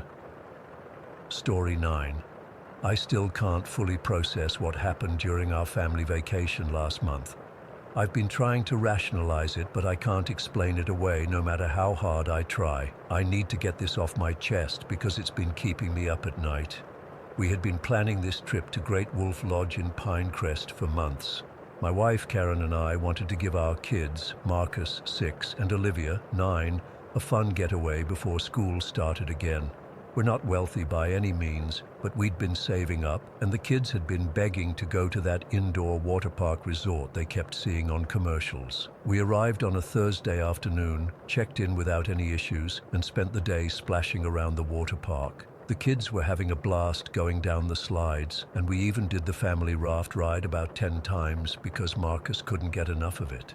We had dinner at the lodge restaurant where the kids got those souvenir cups shaped like wolf paws. It was exactly the kind of day we'd hoped for, exhausting but fun. Our room was on the 8th floor, room 803, a family suite with 2 connecting rooms. One side had 2 sets of bunk beds for the kids, and the other had a queen bed for Karen and me. There was a bathroom on each side and a small sitting area with a TV in our section. The rooms connected through a door that we left open so we could hear the kids if they needed anything during the night. Of course, we made sure both doors to the hallway were locked and secured with the additional security latches. We got the kids settled around 9:30. Marcus was still wired from all the excitement, but Olivia helped me get him calmed down by reading him one of the books we'd brought. Karen and I stayed up watching TV with the volume low, and we went to bed around 11. I was in that deep, heavy sleep that comes after a day of swimming when I felt someone tugging at my arm. I opened my eyes to see Marcus standing by my side of the bed, tears streaming down his face. The digital clock on the nightstand read exactly 12 o'clock. Midnight. "Daddy," he whispered, his voice shaking. "There's a big kid with a dark shadow walking around our room." I sat up, groggy and disoriented. "What do you mean, buddy?" "I saw someone walking. He's tall and has a shadow even though it's dark. He was by Olivia's bed." Karen stirred beside me. "What's going on?" she mumbled. "Marcus had a nightmare," I explained as I got out of bed. "Let me go check your room, okay, buddy?" I walked Marcus back to the kids' room, flipping on the lights as I entered. Olivia was sound asleep in the top bunk of her bed. The room looked completely normal. No big kids, no shadows, just our luggage and the kids' stuffed animals scattered around. "See? Nothing here," I said, crouching down to Marcus's level. "It was just a scary dream. The water slides probably got your imagination going." Marcus looked around the room nervously. "But I saw him, Daddy. He was real." "I promise you're safe," I reassured him. "Look, all the doors are locked, and Mom and I are right through that doorway. Do you want to sleep in our bed tonight?" He shook his head. "No, I'm a big boy. I can sleep here." I tucked him back into his bunk, left the bathroom light on with the door cracked for a nightlight, and went back to our room. Karen was already drifting back to sleep. "Everything okay?" she murmured. "Yeah, just a nightmare. He's fine now." I fell back asleep almost immediately, but it felt like only minutes had passed when I was jolted awake again by Karen sitting bolt upright in bed. "Did you hear that?"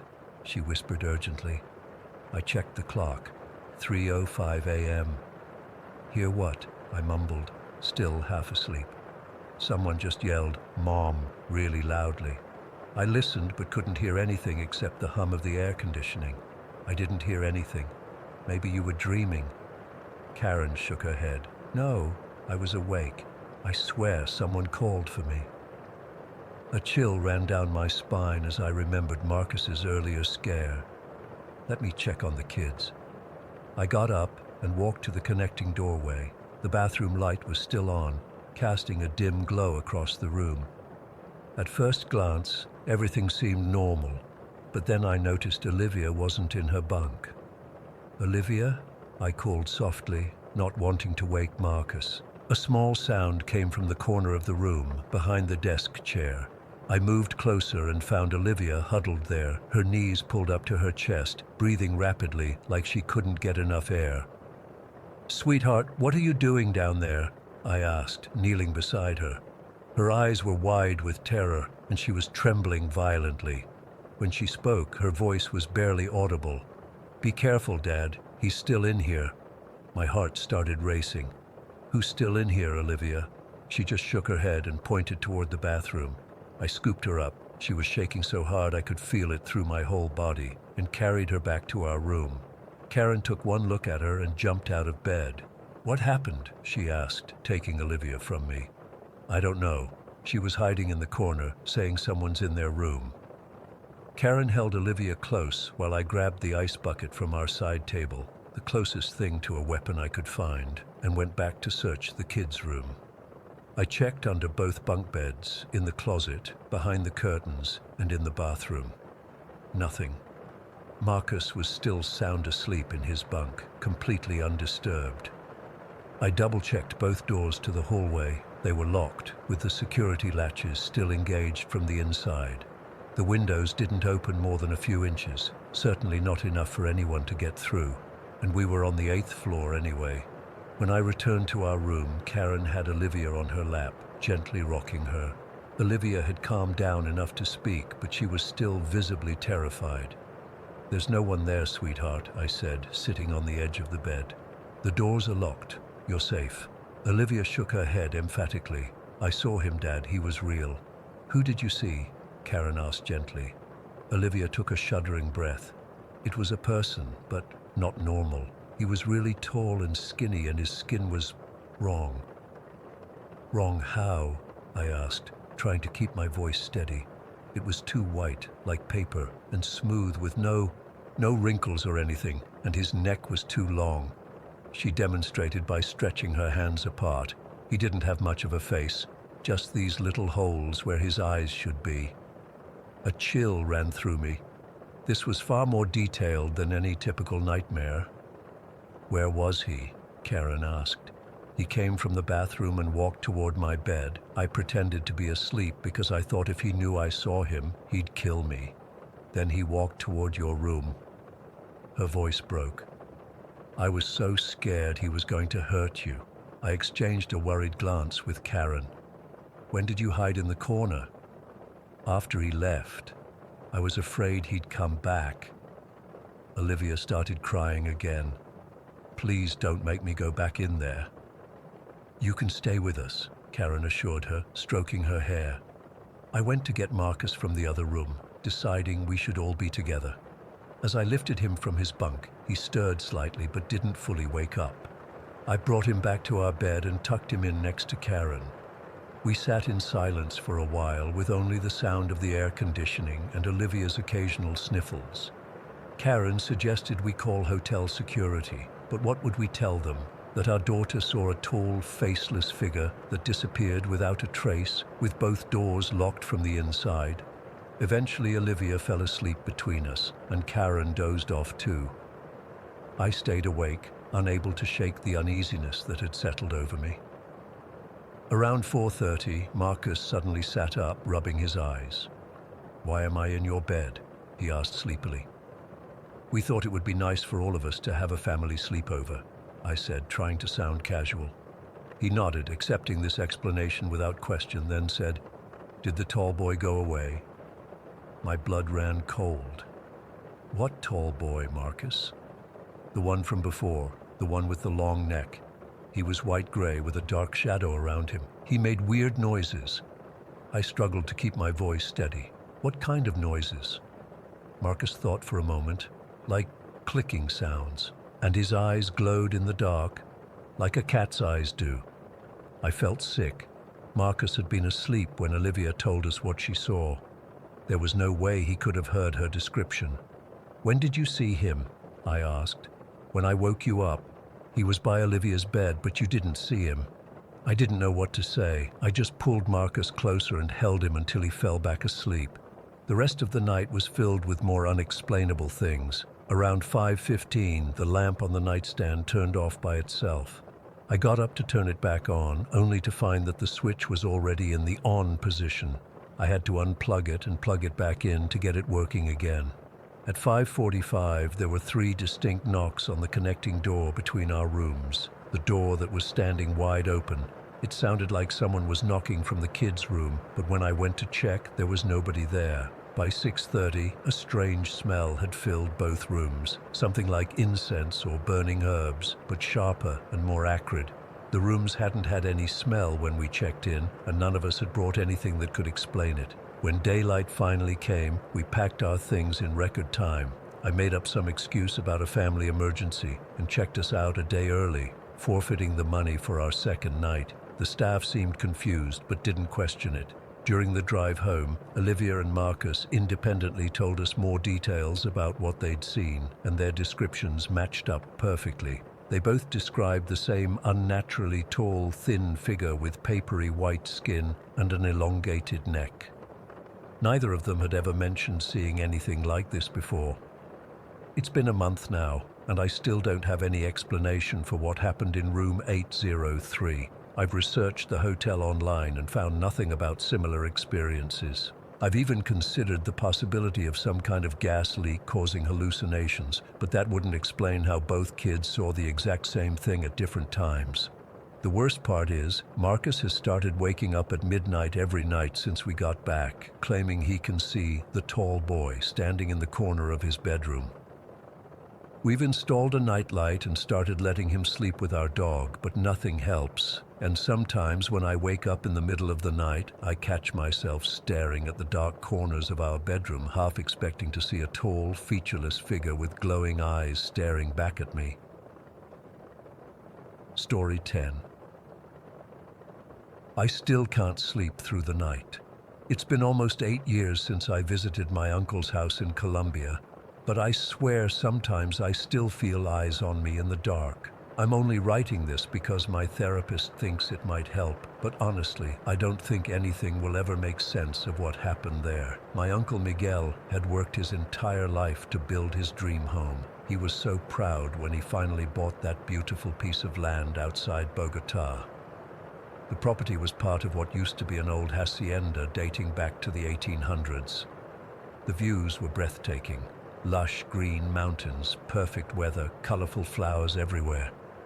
But no one told us about the history of that place until it was too late. I was 22 when I visited for the first time. My parents and I flew from Miami to spend Christmas with my uncle's family. They had moved into the house about 6 months earlier. When we arrived, everything seemed perfect. The house was gorgeous, stone and wood, huge windows, a beautiful garden, but something felt off from the moment I stepped inside, like the air was heavier there. The first night during dinner, I noticed my cousin Carolina wasn't eating. She was 17, the oldest of my uncle's 3 daughters. She looked exhausted with dark circles under her eyes. When I asked if she was okay, my aunt quickly changed the subject. That night, my uncle took me aside while we were having beers on the patio and told me not to mention Carolina's appearance again. "She's been having trouble sleeping," he said, his voice low. "Bad dreams, we're handling it." I nodded and didn't push, but around 2 in the morning I woke up to screaming. It was coming from Carolina's room across the hall. I jumped out of bed and ran into the hallway where my aunt and uncle were already rushing into her room. My aunt told me to go back to bed, but I could hear Carolina sobbing, saying something about a man, a black man, trying to hurt her. The next morning, no one mentioned what had happened. We all sat at breakfast pretending everything was normal, but Carolina's arms had these weird marks on them, like fingerprints.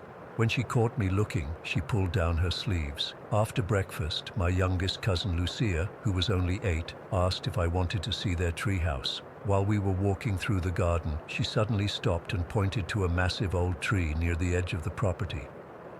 "That's where they used to hang people," she said casually, like she was telling me about her favorite toy. "What? Who told you that?" I asked, feeling a chill despite the warm sun. "The gardener. He said this whole place used to be where bad men were punished. Criminals were hung from that tree, and soldiers who ran away were shot right over there." She pointed to another spot. "And he said farmer girls were—" She stopped, frowning. Papa told him not to tell us any more stories. That night, I couldn't sleep. I kept thinking about what Lucia had said and Carolina's screams. Around midnight, I went to the kitchen for water and found my aunt sitting alone in the dark. "You heard what Lucia told you," she said. It wasn't a question. "About the land?" "Yeah. Is it true?" She nodded slowly. "We found out after we moved in. The previous owners never mentioned it. The whole development was built on land that has a difficult history, but we didn't believe in such things. We thought they were just stories. And now?" Carolina started having nightmares the second week we lived here, always the same. A dark-skinned man trying to force himself on her. At first, we thought it was just stress from moving. Then she started waking up with marks, scratches, bruises. She looked at me, her eyes tired and frightened. 3 nights ago, she woke up screaming that she could feel someone on top of her, touching her. She said she could feel his breath but couldn't see anyone. Then she passed out. I felt sick. "Have you thought about moving?" "Miguel put everything we had into this house. We can't just leave, and—" She hesitated. "We've called someone. A priest is coming tomorrow." I barely slept that night. I kept hearing strange noises. Footsteps in the hallway, the bathroom door opening and closing. Twice I got up to check, but there was never anyone there. The priest arrived the next afternoon. He was an older man with kind eyes, but they turned serious when he walked into Carolina's room. I wasn't supposed to be there, but I stood in the hallway where I could see and hear everything. The priest blessed the room, sprinkled holy water, and began to pray. At first, nothing happened. Carolina sat quietly on her bed, looking embarrassed by all the attention. Then something changed. Her face, it just went blank, and when the priest asked if there was a presence in the room, she answered in a voice I'll never forget, deep, raspy, nothing like her normal voice. "This is my land," she said. "They died here. I took them." My uncle gasped. My aunt started crying. The priest continued praying louder, pressing a crucifix to Carolina's forehead. That's when she started to convulse. I've never seen anything like it. Her body bent backward in ways that seemed impossible. Then she vomited, not food, but sand. Actual sand mixed with something dark. I ran out of the house. I couldn't watch anymore. I stayed in the garden until it was over, almost 2 hours later. When the priest finally left, he looked drained. He told my uncle that the room had been cleansed, but that the land itself was troubled. That night, my parents decided we should leave early. They were spooked, though they wouldn't admit it. I wanted to go too, but I felt guilty abandoning my uncle's family. So I stayed when my parents left.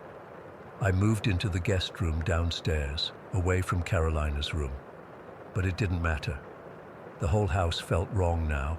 At exactly 3 a.m, I'd hear footsteps above me, even though everyone was asleep.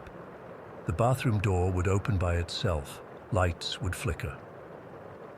One night, I woke up feeling like someone was watching me. When I opened my eyes, I saw what looked like my younger cousin Daniela standing at the foot of my bed. She was just staring at me with this blank expression. I asked her what was wrong, but she didn't respond. Then, I swear this happened, she slowly lifted herself up, like her feet weren't touching the ground, and drifted out of the room without opening the door. The next morning, I asked Daniela why she'd been in my room. She looked confused and said she'd been asleep all night. Her parents confirmed she'd never left her bed. After that, things escalated. Objects would move on their own. We'd find muddy footprints inside the house, even though no one had been outside. Carolina was getting better after the priest's visit, but now Daniela was having nightmares too. One morning, I was helping my uncle in the garden when our neighbor came over. He looked exhausted. "Is your family experiencing anything unusual?" he asked carefully. My uncle stiffened. "What do you mean?" "Noises, strange feelings. My wife says she keeps seeing a woman in our bedroom, but when she turns on the light, no one's there." That's when I learned it wasn't just my uncle's house. The whole development was experiencing similar problems. The security guards who patrolled at night refused to walk certain areas. One quit after claiming he saw a group of witches dancing around that old tree. Another reported seeing children playing at the playground at 2 a.m, but when he got closer, he realized they looked wrong. Their eyes were completely black, and their clothes were from another time. The security company eventually had to hire new guards who didn't know the stories. They never lasted more than a few months. On my last night there, I was packing when the power went out. The whole house went pitch black. I fumbled for my phone to use as a flashlight and made my way to the hallway. That's when I heard it, a soft humming coming from Carolina's room. It was a tune I didn't recognize, something that sounded old. I should have gone downstairs. I should have found my uncle. Instead, I walked toward her room. The door was open just a crack, and through it, I could see Carolina sitting on her bed, but she wasn't alone. There was a shadow behind her, a tall, dark figure with no clear features except for its eyes, which somehow caught what little light there was. I froze. Carolina turned her head toward me, very slowly, and smiled. But it wasn't her smile. Her eyes were empty. "He likes you," she said in that same deep voice from before. "You should come in." I ran. I grabbed my half-packed suitcase and ran out of the house. I spent the night in the guard shack with the security guy who didn't even question why I was so terrified. He just nodded and said, "That house on lot 23, always the worst." I left the next morning.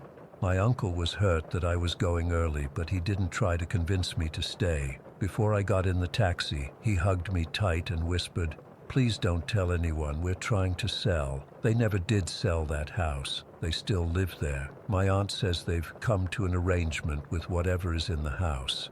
They don't go into certain rooms at certain times. They leave offerings, food, drinks, even cigarettes, in specific places around the property. Carolina eventually went to university in another city and never came back. Sometimes I call my uncle, and I can tell by his voice when things are bad there. He'll never admit it, but I know. And sometimes when I'm on the phone with him, I hear that humming in the background, and he quickly changes the subject. That land remembers what happened there, and whatever lives in that house, whatever followed Carolina into her dreams, is still there, watching, waiting. I don't know why it happened or what it wanted from us. All I know is that some places hold on to their darkness, and my uncle's beautiful dream home is one of them. Story 11. I never believed in the supernatural until what happened with my grandmother. Now I can't sleep without checking every corner of my room 3 times and making sure my rosary is securely tied around my wrist, though even that didn't help last night. I'm exhausted, scared, and I need to tell someone what's been happening. I grew up in a small town in Honduras, but when I was 12, my family moved to Tegucigalpa for better work opportunities. We moved into my grandmother Elena's house, a 2-story concrete building with peeling blue paint and iron bars on all the windows. From the beginning, there was something off about that place. My grandmother Elena was always different. Everyone in the family knew she was into some weird stuff, but no one talked about it openly. She had this old wooden box she kept locked and hidden under her bed. Once when I was 14, I found her in the backyard at 3 a.m., digging a small hole and burying something wrapped in red cloth. When she saw me watching from the window, she gave me this look that made me run back to bed. I remember finding little bags of soil in her dresser drawers when I was helping her put away laundry. When I asked what they were for, she just smiled and said, "Protection, Diego. Sometimes we need help from places others don't understand." I didn't think much of it then. My mom would sometimes argue with her about leaving that nonsense behind, especially after we learned about what happened to her siblings. All 9 of my grandmother's brothers and sisters died before reaching 60, and each death was more horrible than the last. One uncle died in a freak electrical accident, another aunt drowned in her bathtub. 2 died in separate car crashes within the same month. It was like the family was cursed. I never connected these deaths to my grandmother's strange habits until what happened with Aunt Isabel. In 1828, Aunt Isabel was diagnosed with aggressive breast cancer. She was my grandmother's youngest sister and the last one still alive. My grandmother insisted Isabel come stay with us during her treatment. "Family takes care of family," she said, but there was something in her eyes that seemed almost satisfied. I don't know how else to describe it. Aunt Isabel moved into the spare bedroom downstairs. At first, she was cheerful despite her illness, always thanking us for helping her. But as the months passed and the treatments failed, something changed. She became bitter, resentful. She'd snap at my mom when dinner was late or complain that we weren't spending enough time with her. "You all go to work, to school, living your lives while I'm dying in this room," she'd say. I was in university then, and I'd try to sit with her when I could, but she'd just stare at me with these hollow eyes. One night, I came home late from studying and heard my grandmother and Isabel arguing behind the closed door. Isabel was shouting, "I know what you did. I know about the board, about the rituals. You think I don't know why they all died?" My grandmother's voice was eerily calm. "You're delirious from the pain medication, Isabel. Rest." A week later, Isabel died. The doctor said it was expected given how advanced her cancer was, but I couldn't shake the memory of that argument. After Isabel's funeral, things seemed to go back to normal. My grandmother continued her quiet, secretive life. Sometimes I'd hear her talking to herself in her room late at night, but I figured it was just grief. Then in 2020, the dreams started. The first one was so vivid, it jolted me awake at exactly 3:15 a.m. In the dream, I saw Aunt Isabel standing at the foot of my grandmother's bed. She wasn't sick anymore. She looked healthy, younger even, wearing a white dress I'd never seen before. She wasn't saying anything, just staring at my grandmother with this intense, burning gaze. I was so shaken, I actually got up and checked on my grandmother. She was sleeping peacefully, snoring softly. I convinced myself it was just a weird dream and went back to bed. 2 nights later, I had the same dream, except this time, Isabel reached out and touched my grandmother's forehead with her index finger. I woke up in a cold sweat, my heart pounding so hard I could hear it in my ears. The next morning at breakfast, my grandmother looked tired, distracted. When I asked if she was feeling okay, she just nodded and said she hadn't slept well. "Bad dreams," she mumbled. That evening, I was in my room working on an assignment when I heard a crash from downstairs. I ran down to find my grandmother standing in the middle of the living room, her coffee mug shattered on the floor. Her face was deathly pale and she was staring at the corner of the room with wide, terrified eyes. "Abuela, what's wrong?" I asked, rushing to her side. Her voice was barely a whisper. "Isabel, she's here." I looked at the corner but saw nothing. "There's no one there, Abuela." She grabbed my arm, her fingers digging in with surprising strength. "She's angry. She says it's my turn now." I tried to calm her down, thinking she was having some kind of episode. I guided her to the sofa and went to get her a glass of water. When I returned, she was slumped over. I thought she'd fainted, but when I touched her shoulder, she didn't respond. I called her name, shook her gently, then more frantically. Nothing. By the time the ambulance arrived, she was gone. The doctors said it was a massive heart attack. After the funeral, my parents and I had to clean out her room. That's when we found everything. The Ouija board hidden inside a hollowed-out book. Jars of strange herbs labeled in handwriting I couldn't read. Notebooks filled with symbols and names, and photographs, old yellowed photographs of her siblings with strange markings drawn on their faces in what looked like red ink. In one notebook, she'd written detailed accounts of rituals she'd performed on nights when family members had died. The last entry was dated the day before her own death. It read, "Isabel comes tonight. I cannot stop her. The price must be paid." My parents were horrified. They gathered everything and burned it in the backyard that same day. My father, who'd never been religious, called a priest to bless the house. My mother cried for days, saying she'd always suspected but never wanted to believe her mother was involved in brujeria, witchcraft. I thought that would be the end of it. I thought with my grandmother gone and her things destroyed, whatever darkness she'd invited would be gone too. I was wrong. 3 nights ago, I had another dream. I was back in my grandmother's house, though my family sold it months ago.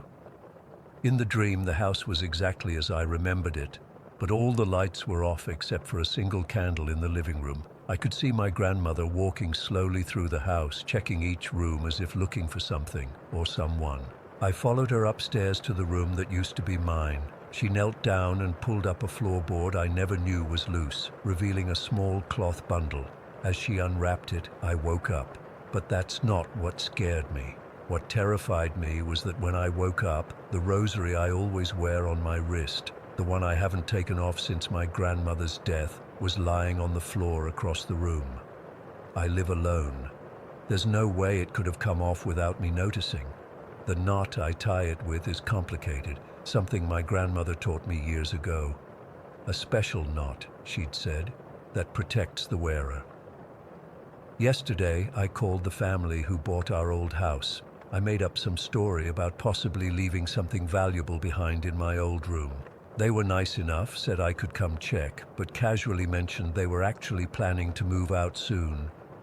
"The house has some issues," the woman said vaguely. When I pressed, she admitted her daughter had been having disturbing dreams and refused to sleep in her room, the room that used to be mine. I asked if they'd found anything unusual, like under the floorboards. There was a long pause before she said, "How did you know about that?" Apparently their dog had been scratching obsessively at the floor in that room. When they pulled up the board to check for pests, they found a small cloth bundle containing what looked like human hair, small bones, and a folded photograph of my grandmother standing with all her siblings. "I'm going there tomorrow to see it for myself. I know I should be afraid, but I need answers. Whatever my grandmother was involved with, whatever she did to her siblings, to Isabel, I think it's coming for our family now. I can feel it watching me. Last night, I dreamt of my grandmother again. This time, she was sitting at the foot of my bed crying. 'I'm sorry, Diego,' she said. I didn't know the price would be so high. When I asked what price she meant, she looked up, but it wasn't her face anymore. It was Isabel's, then it shifted to faces I recognized as my grandmother's other siblings from photographs, then to faces I didn't recognize at all. The last face was mine. I woke up gasping for air at exactly 3:15 a.m. My rosary was gone again. This time I couldn't find it anywhere in my apartment. I don't know what's happening or how to stop it. I'm afraid to sleep tonight. I've been reading about my grandmother's practices, trying to understand what she might have done. All I know is that whatever power she was playing with, whatever entity she invited in, it's still here, still hungry, and I think it wants me next. Story 12. I've been driving big rigs for almost 20 years now. Started right after I got out of the army. The open road became my sanctuary after 2 tours in Afghanistan. Just me, my truck, and thousands of miles of asphalt. I've seen pretty much everything you can imagine on American highways. Crazy accidents, wild weather, even a few things I can't explain. But what happened to me last month on Route 66 between California and Texas, I still can't make sense of it. I don't usually share personal stuff online, but I need to get this off my chest. Maybe someone out there has experienced something similar or can make sense of what happened. I haven't been able to sleep right since that night. It was the first week of October, and I was hauling a load of electronics from San Bernardino to Amarillo. I'd made this run dozens of times before. Nothing special about it. The weather forecast showed some fog rolling in around Barstow, but nothing that concerned me. I'm Thomas Walker, by the way. Most guys at the truck stops call me Tommy. I left San Bernardino around 4 in the afternoon. The sunset that evening was beautiful, all oranges and purples stretching across the desert. I remember thinking it was going to be a good night drive. The cab of my Peterbilt was warm. I had a fresh thermos of coffee and my playlist was queued up. Just another night on the job. Around 9, the fog started rolling in outside Barstow, just like the forecast predicted. It wasn't too bad at first, just wisps of grey curling across the road, but within 20 minutes it had thickened to the point where visibility dropped to maybe 30 feet ahead. I slowed down to about 45 miles per hour, which is standard procedure. No big deal. I switched from music to the CB radio to check if any other drivers were reporting problems with the fog. Channel 19 was mostly quiet, just the occasional chatter between drivers further up the road. Then, out of nowhere, the radio crackled with static. "Get off the road." The voice was barely audible through the static, but I heard it clear enough. "Say again," I responded, thinking it was a warning about an accident ahead. Nothing but static answered me. I tried again. "This is Timberwolf heading east on Route 66. Anyone copy that last message about getting off the road?" More static, then silence. I figured it was just radio interference or someone with a bad mic. Happens all the time. But something about that voice. It didn't sound right. Too hollow, almost like it wasn't coming through the radio at all. About 10 minutes later, I saw something on the right shoulder of the road. At first, I thought it was a deer or maybe a broken-down car.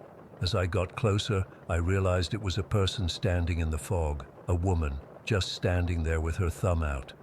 Now I don't pick up hitchhikers. That's a rule I've had since day one. Too dangerous, too many horror stories from other drivers. But something about seeing this woman alone in the thick fog, miles from anywhere, made me pull over. I still don't know why I did it. Maybe it was because she looked soaked to the bone, or maybe because the fog was getting worse by the minute. Whatever the reason, I hit the brakes and pulled onto the shoulder about 20 feet ahead of her. I watched in my side mirror as she walked toward the truck. She was wearing jeans and a dark blue hoodie, both completely drenched like she'd been standing in rain, not fog. Her hair was plastered to her face, and she was hugging herself against the cold. When she reached the passenger door, I leaned over and opened it. The dome light illuminated her face. Pale, young, maybe early 30s. Her eyes looked exhausted, not just tired, but worn down to nothing. "You heading east?" she asked, her voice hoarse. "Yeah, toward Amarillo. Where you headed?" "Anywhere away from here is fine," she said, climbing up into the cab. She was shivering badly. I grabbed the extra blanket I keep behind my seat and handed it to her. "You're soaked through. There's a thermos of coffee in the cup holder if you want some." She took the blanket and wrapped it around herself but didn't touch the coffee. "Thanks for stopping. Not many people would." "What happened to you? Car trouble?" I asked, pulling back onto the highway. The fog swallowed my headlights almost immediately. She stared straight ahead through the windshield. "I was with another truck driver. Had to get out. Had to get away from him." My grip tightened on the steering wheel. "He hurt you?" She shook her head. "Not exactly. He wasn't right. His eyes were wrong." I glanced at her. "Wrong how?" "Empty, like looking into nothing." She hugged the blanket tighter. "He kept talking about the highway, said he was collecting souls for it, said the road gets hungry." Great, I thought. I'd picked up someone running from a psycho or a drug addict. "We should call the police," I suggested, reaching for my phone. "No!" She grabbed my arm. Her hand was ice cold. "No police. They can't help with this. He'll find us if we stop. We need to keep moving." I pulled my arm away, uncomfortable with her intensity. "Look, I don't know what's going on, but if someone threatened you—" "You don't understand," she interrupted. "He's not normal. He follows people on this road, has been for years." I was starting to regret my decision to stop for her. "What's your name?" She hesitated. "Marie." "All right, Marie. I'm Thomas Tommy. I'm going to help you, but you need to be straight with me. What exactly are you running from?" She turned to look out the passenger window. "You ever hear stories about this stretch of highway? About drivers who disappear, or the ones who say they've driven the same 20 miles for hours without reaching the next town?" I had heard those stories. Every trucker has. They're just tall tales we tell at truck stops to pass the time. "Those are just stories," I said firmly. "No, they're not." She pressed her forehead against the window glass. "He told me he's been driving this road since 1972. Said he was in an accident, but the road wouldn't let him go. Now he collects others for it." I was about to tell her she needed help, maybe psychological help, when my CB radio crackled to life again. Thomas Walker. It was the same hollow voice from before, but this time it spoke my name. The hairs on my neck stood up. I hadn't given my full name over the radio earlier. Marie's head snapped toward the radio. "It's him," she whispered. "He found us." "This is Timberwolf," I responded, trying to keep my voice steady. "Who's calling?" Static filled the cab, then, "You picked up what belongs to the highway, Thomas. That's not very neighborly." I looked at Marie, who had pulled her knees up to her chest and was staring at the radio with wide eyes. "Who is this?" I demanded. "Look behind you, Thomas." Despite everything in me screaming not to, I checked my mirrors. Through the fog, I could make out headlights, big ones like a semi, gaining on us fast, too fast for the limited visibility. "He's coming," Marie whispered. I pressed down on the accelerator. The speedometer climbed to 60, then 70. Dangerous in this fog, but I suddenly felt like I needed to put distance between us and whatever was behind us. The headlights kept pace, staying about 50 yards back, close enough to see, far enough that I couldn't make out details of the vehicle. "What does he want?" I asked Marie, not taking my eyes off the road. "He wants us to join the others, the ones who never made it off this highway." The radio crackled again. "Pull over, Thomas. The road wants to meet you properly." "Screw this," I muttered, hitting the gas harder. My truck lurched forward, pushing 80 now. The fog seemed to be getting thicker, not thinner, and I knew I was being reckless. But something about those headlights behind us filled me with a primal fear I hadn't felt since my days in combat. We drove like that for what felt like forever, me pushing my rig as fast as I dared in the fog, those headlights maintaining their distance behind us. The landscape around us was completely hidden by the wall of gray. For all I knew, we weren't even on Route 66 anymore. Then I saw it, a faint glow of lights up ahead. As we got closer, I could make out the shape of an old roadside diner, the kind you don't see much anymore. The sign was partially lit, reading, La Ast Saint-Pédin-R. We're pulling in there, I decided aloud. There'll be people, phones, we can get help. Marie grabbed my arm again. No, we can't stop. He'll catch us. But I was already slowing down and turning into the gravel parking lot. The diner looked abandoned. No cars outside, most of the windows dark, but there was definitely a light on inside, and at that point, I figured any shelter was better than continuing this insane chase. I pulled the truck around to the side of the building, hoping to hide it from the road. Come on, I said to Marie, grabbing my flashlight from the glove compartment. We'll go inside and call for help. She didn't move. He'll find us in there. We need to keep driving. Look, I don't know what's going on, but I'm not playing cat and mouse with some psycho trucker all night. We're getting help. I opened my door and stepped down. The fog was so thick I could barely see the diner from where I'd parked, maybe 30 feet away. After a moment's hesitation, Marie followed me. We hurried across the gravel lot to the diner's entrance. The door was unlocked, which struck me as odd for a place that looked closed. Inside, a few lights flickered dimly. The place looked like it hadn't been updated since the 70s. Red vinyl booths, chrome-edged tables, a long counter with swivel stools, and it was completely empty. "Hello?" I called out. My voice echoed back at me. "Anybody here?" Marie stayed close to me, her eyes darting around nervously. "We need to leave, now." I walked toward the counter, looking for a phone. "There's got to be someone here. The lights are on." "The lights are always on here," came a voice from behind us. We both spun around. A man stood by the entrance we'd just come through. He wore a trucker's outfit that looked straight out of the 70s. Plaid shirt, vest, worn jeans.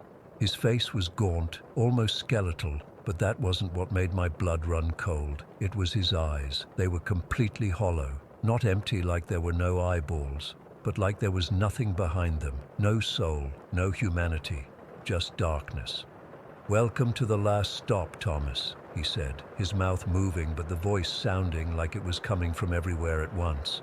"You and Marie here, old friends reunited." Marie pressed herself against me. "We're not stopping," she said, her voice trembling. "We're just passing through." The man, if that's what he was, smiled. It was like watching a corpse's face move. Nobody's just passing through the last stop. That's the point. This is where the road keeps what belongs to it. I reached behind me, feeling along the counter for anything I could use as a weapon. "What do you want from us?" He stepped further into the diner, and the lights flickered more intensely. "It's not what I want. It's what the highway wants. It gets lonely out here, needs company, souls to keep it warm." "You're insane," I said, my hand closing around what felt like a heavy coffee mug. "You belong to the highway now, Thomas, just like Marie, just like me." He gestured around the empty diner, "just like all of us." The lights went out completely for a moment. When they came back on, the diner was filled with people, translucent, ghostly figures sitting in booths, standing by the jukebox, leaning against the counter. All of them had the same hollow look in their eyes. I stumbled backward, knocking over a stool. "What the hell is this?" "This is the crew," the man said. "The ones the highway has claimed over the years. Truckers, hitchhikers, travelers who took a wrong turn. The road keeps us all." Marie was sobbing quietly beside me. "I told you we should have kept driving." The man's smile widened. "Driving wouldn't have helped. You can't outrun what's already caught you, Thomas." The lights went out again. This time, when they came back on, the diner was empty except for Marie and me. The man was gone, along with all the ghostly figures. We need to get back to the truck, I said, grabbing Marie's arm and pulling her toward the door. Now. We ran outside into the fog. I could barely see my hand in front of my face, but I remembered where I'd parked. We made it back to the truck and climbed in. My hands were shaking so badly, I could barely get the key in the ignition. "He's toying with us," Marie said as I started the engine. "He does this, makes you think you can get away." I backed out of the parking space and gunned it toward the highway. Who the hell is he? What is he? He's what happens when the highway claims you. We all become like him eventually. I shot her a look. "What do you mean we?" Before she could answer, the radio crackled to life again. "You can't escape. You're part of the road now." In the distance, through the fog, I saw headlights approaching. Not from behind us this time, but from up ahead on the highway we were about to rejoin. Marie looked at me, her face strangely calm now. "I tried to warn you when you picked me up. I've been trying to warn drivers for years." "What are you talking about?" "I'm not just a hitchhiker, Thomas. I'm a warning. But you're already caught in it, just like I was, just like he was before us." The headlights were getting closer. I could make out the shape of a semi-truck, identical to mine, but somehow wrong, distorted, like it was both there and not there at the same time. "How long have you been on this road, Marie?" I asked, my mouth dry. She looked out at the approaching truck. "Since 1994, the highway took me outside Barstow. It's been taking people for decades, and now it has you too."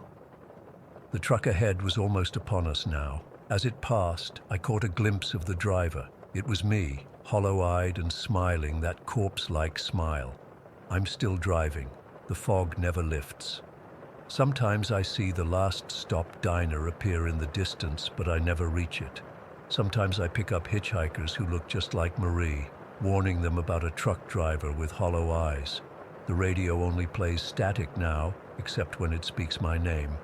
I don't know how long I've been on this highway. Days, weeks, the gas gauge never moves. The clock on my dashboard is frozen at 11:17 p.m. I think I'm becoming part of it now, the highway. I feel it seeping into me, hollowing me out. Soon, I'll be just like him, just like her. If you're driving Route 66 and see a truck pulled over in the fog, don't stop. If you hear a warning on your radio to get off the road, listen to it, because once the highway claims you, you never reach your destination. Story 13. I don't even know where to begin. 3 years ago, I was a completely different person.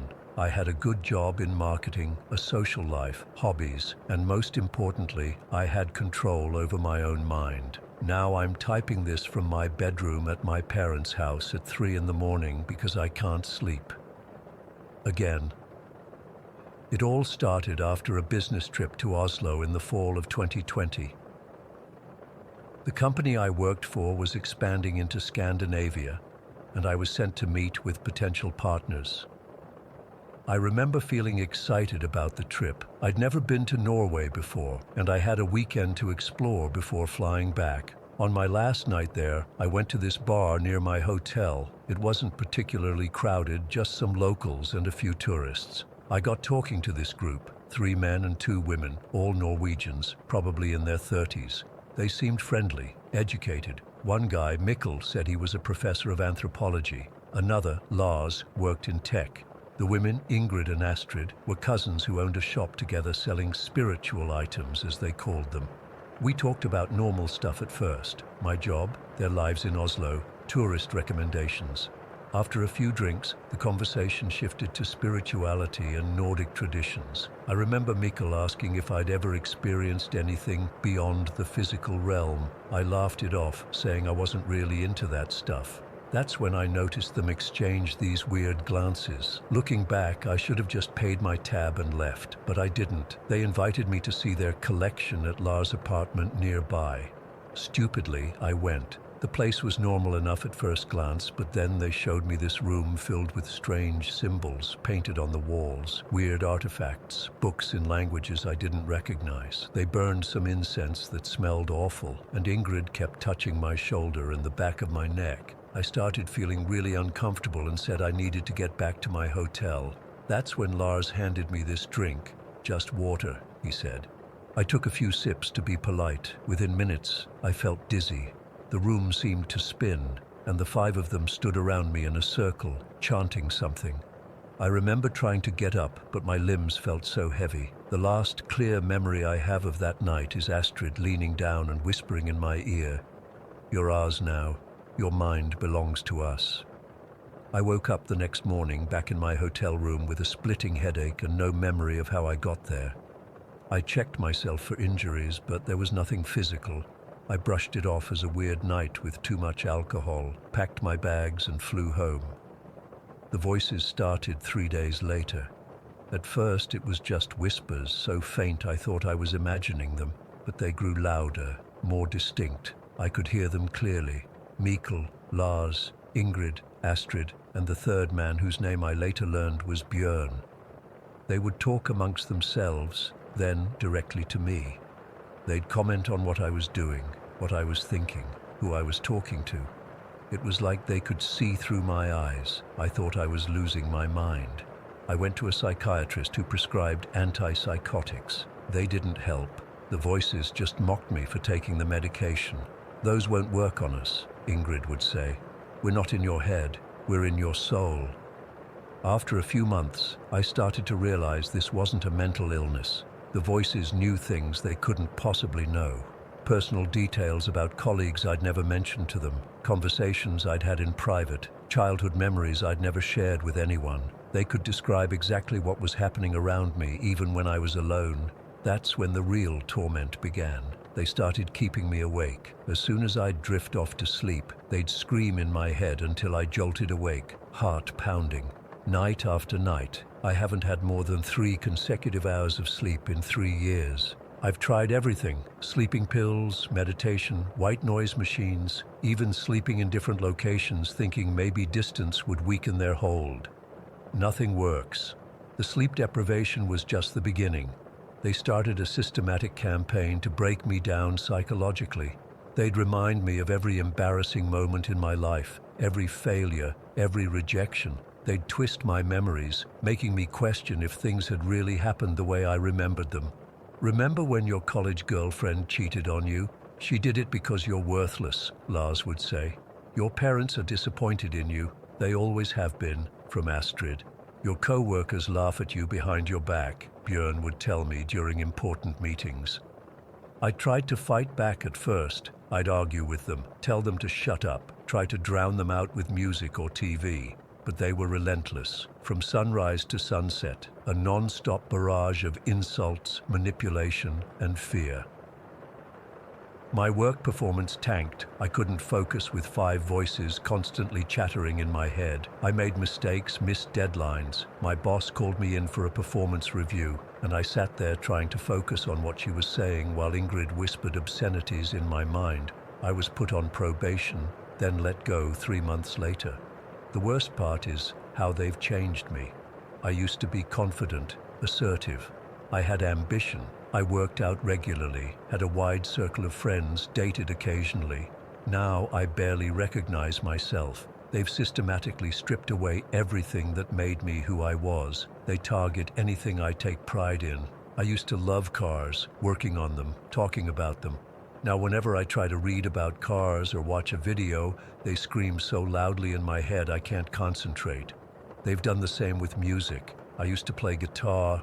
Now my hands shake too badly to form chords. My speech has changed. Sometimes I find myself speaking with a Norwegian accent without realizing it. Other times I can barely speak at all. I'll open my mouth and the words just won't come out. My friends noticed the change. They thought I was on drugs or having some kind of breakdown. Eventually they stopped calling. The occultists have a goal. They want to remake me completely. They've told me exactly what they're trying to turn me into, a submissive sex slave, as they put it. They talk about it constantly, how they're going to strip away my masculinity, my independence, my will. They tell me I'll eventually belong to them completely, that I'll do whatever they want. "You're going to leave your family and come to us," Mikkel says at least once a day. "You'll wear what we tell you to wear, eat what we tell you to eat, sleep with who we tell you to sleep with." I've tried to fight it. God, I've tried. But they know exactly how to break me down. They block my ability to feel anger when I need it most. They disrupt my concentration when I try to plan any kind of resistance. They've isolated me from anyone who might help. About a year ago, they started threatening to kill me, not just vague threats, specific plans. Björn told me they'd spent $500 on sleeping pills for an overdose they're planning to force on me. They describe in detail how they'll make me take them, how they'll override my will just long enough to make me swallow pill after pill until it's too late. I've gone to the police twice. The first time, I tried to explain everything. The officer looked at me like I was crazy and suggested I see a doctor. The second time, I was smarter. I just said I was being stalked and harassed by a group I'd met in Norway. They took a report but said there wasn't much they could do without evidence or specific threats of physical harm in their jurisdiction. I tried reaching out to experts in occult practices, paranormal researchers, even exorcists. Most ignored me. A few tried to help with protection rituals and cleansing techniques. Nothing worked. The voices just laughed. My parents think I have schizophrenia. I moved back in with them 6 months ago after I couldn't pay my rent anymore. They've taken me to doctors, specialists. I've been put on every antipsychotic medication available. All they do is make me foggy and slow, which actually makes it harder to resist the voices. The occultists have access to every part of my mind. They can see my memories from when I was 5 years old. They know every password, every private thought, every secret fear. There's no privacy, no respite. Last week, things escalated. I was driving to a job interview, my first in months. I was already nervous, and the voices were particularly loud that day. As I approached an intersection, Mikkel suddenly shouted, "Turn the wheel now!" I felt my hands move of their own accord, jerking the steering wheel sharply to the right. I narrowly missed hitting another car. They laughed hysterically as I pulled over, shaking and crying. "That was just a demonstration," Lars said calmly after they'd finished laughing. "Next time we won't stop." I didn't go to the interview. I drove home and haven't left the house since. This morning, I woke up to Astrid's voice, softer than usual. "We're coming for you soon," she said. "We've booked our flights. 3 weeks from now, you'll be with us in Oslo. I don't know what to do. I don't know how to fight them anymore. I've tried everything I can think of. No one believes me. How do you explain to someone that Norwegian occultists have invaded your mind, that they're slowly erasing who you are and replacing it with what they want you to be? I'm writing this as a last resort. Maybe someone out there has experienced something similar. Maybe someone knows how to fight this. Or maybe this is just my way of leaving a record of what happened to me in case one day I'm not myself anymore. In case one day I disappear and a stranger comes back in my place. The voices are getting louder now. They don't like me writing this. Ingrid is screaming that I'll regret it. Mikkel is listing all the ways they'll punish me. I need to finish this quickly. If you're reading this and you've experienced something similar, please reach out. And if you're ever in Oslo and meet a group of friendly locals who invite you back to see their collection, run. Just run. They're telling me to stop typing now. They're saying they'll take control of my hands like they did with the steering wheel. I don't know if they can actually do that, but I'm not going to risk. Story 14. I still get cold sweats thinking about what happened to me last month. I've been lurking on this forum for a while, but never thought I'd have something to share. I wish I didn't. I'd been visiting my parents in Cordelia, Georgia. Just a regular Sunday dinner thing I try to do twice a month. Mom made her famous pot roast. Dad complained about property taxes, and we watched some football. Normal stuff. By the time we finished dessert, it was getting late, around 11. My folks kept insisting I should just crash in my old bedroom, but I had an early meeting the next morning and needed my good suit that was back at my apartment in Atlanta. "It's just a 2-hour drive," I told them. "I've done it a million times." My dad looked concerned but didn't push it. "Be careful, Marcus," was all he said as I headed out to my Honda Civic. I remember checking my GPS and seeing I'd be home by 1:30 in the morning. Plenty of time to get some decent sleep before my meeting. The first 45 minutes of the drive were completely ordinary. I had my playlist going, windows cracked to let in that muggy Georgia night air. I'd made this drive so many times I could practically do it with my eyes closed. When my GPS suggested Route 61 as a shortcut that would save me about 20 minutes, I didn't think twice. I'd taken that road before during daylight hours. It's this 2-lane highway that cuts through miles of dense pine forest. Nothing special. As I turned onto Route 61, the first thing I noticed was how the radio suddenly went to static. Not gradually, just instantly cut from radio head to harsh white noise that made me flinch. I tried a few different stations, but it was all the same wall of static, so I just turned it off. That's when I realized how completely silent everything was. No distant traffic sounds, no bugs, nothing, just the hum of my tires on asphalt. I also realized I hadn't seen another car since turning onto the highway, which was weird. Route 61 isn't exactly I-75, but there's usually at least some traffic, even late at night. But now, nothing. Just endless trees on both sides of the road, their shadows making weird patterns in my headlights. The yellow lines on the pavement seemed to hypnotize me as I drove. I remember shaking my head a few times to stay alert. Around midnight, I saw him for the first time. At first, it was just a dark shape on the shoulder of the road ahead. As I got closer, I could make out a man with his back to me, thumb extended, a hitchhiker. Even from behind, something about him seemed wrong. He was completely motionless, like a photograph of a hitchhiker rather than an actual person. He wore what looked like an old flannel shirt and jeans, both visibly tattered. His head was slightly bowed, and his arm with the extended thumb didn't move at all, not even the subtle adjustments you'd expect from someone standing by the road. My immediate instinct was to keep driving. I never pick up hitchhikers anyway, especially not at midnight on a deserted road. But there was something deeper than my usual caution, a visceral unease that made my skin prickle. As I passed him, I couldn't help glancing in my side mirror, but he just continued standing there, completely still, thumb out, facing away from me. I pushed the hitchhiker from my mind and focused on driving. The road stretched endlessly ahead, the trees creating a tunnel-like effect that made me feel claustrophobic, despite being in my car. I turned the radio back on just to have some noise, but it was still nothing but static. I switched to my phone's Bluetooth instead, but even that sounded distant and warped, like the music was coming from underwater. Maybe 3 or 4 miles later, I spotted someone on the opposite side of the road, a woman this time. Unlike the man, she was facing my direction as I approached. She had long, dark hair that hung limply around her face, and wore what might have been a dress or a long shirt.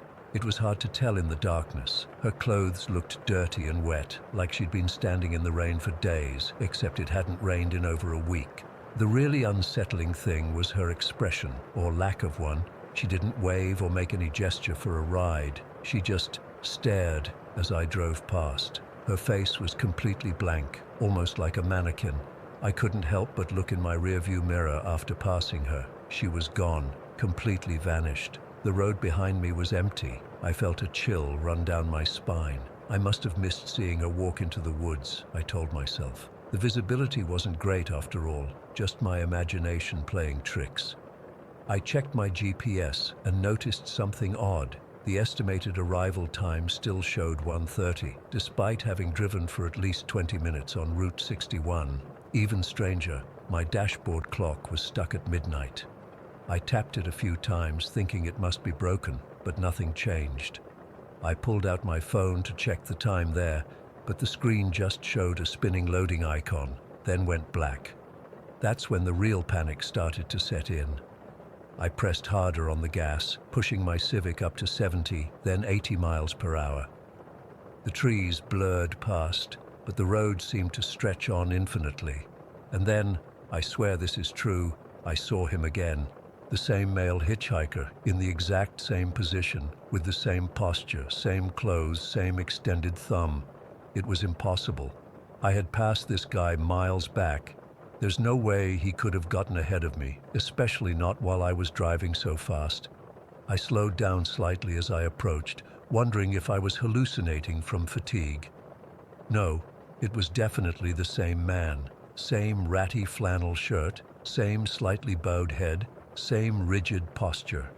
I sped past him, heart pounding in my chest. A few miles later, the woman appeared again on the opposite side, same position, same blank stare. This time, I kept my eyes firmly on the road ahead, refusing to look in the mirror after passing her. This pattern continued for what felt like hours. Sometimes the man, sometimes the woman, sometimes both, appearing at irregular intervals along the highway, always in the same positions, always staring.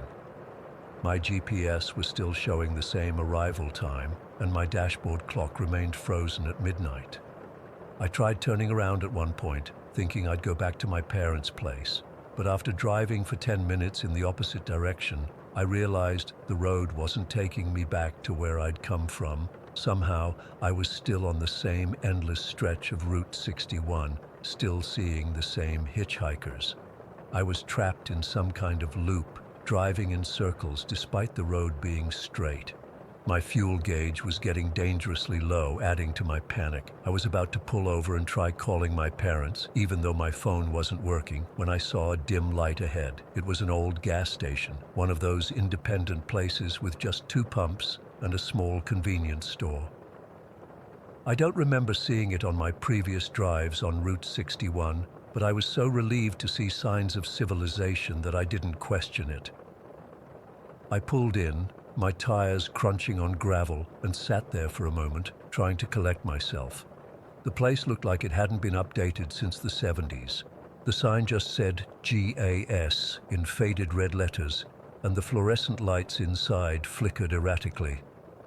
I needed to use the bathroom and maybe get some coffee to clear my head, so I went inside. The bell above the door jingled as I entered. Behind the counter sat an old man with deeply lined skin and a gray beard. He barely looked up from his newspaper when I walked in. "Bathroom?" I asked, my voice sounding strange to my own ears. He jerked his thumb toward the back without speaking. The bathroom was grimy but functional. When I came out, I grabbed a coffee from a pot that looked like it had been sitting there for hours and approached the counter.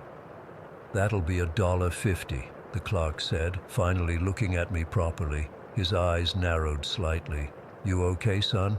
You look like you've seen a ghost." I didn't know what to say at first. Would he think I was crazy if I told him what I'd experienced? But something in his expression made me think he might understand.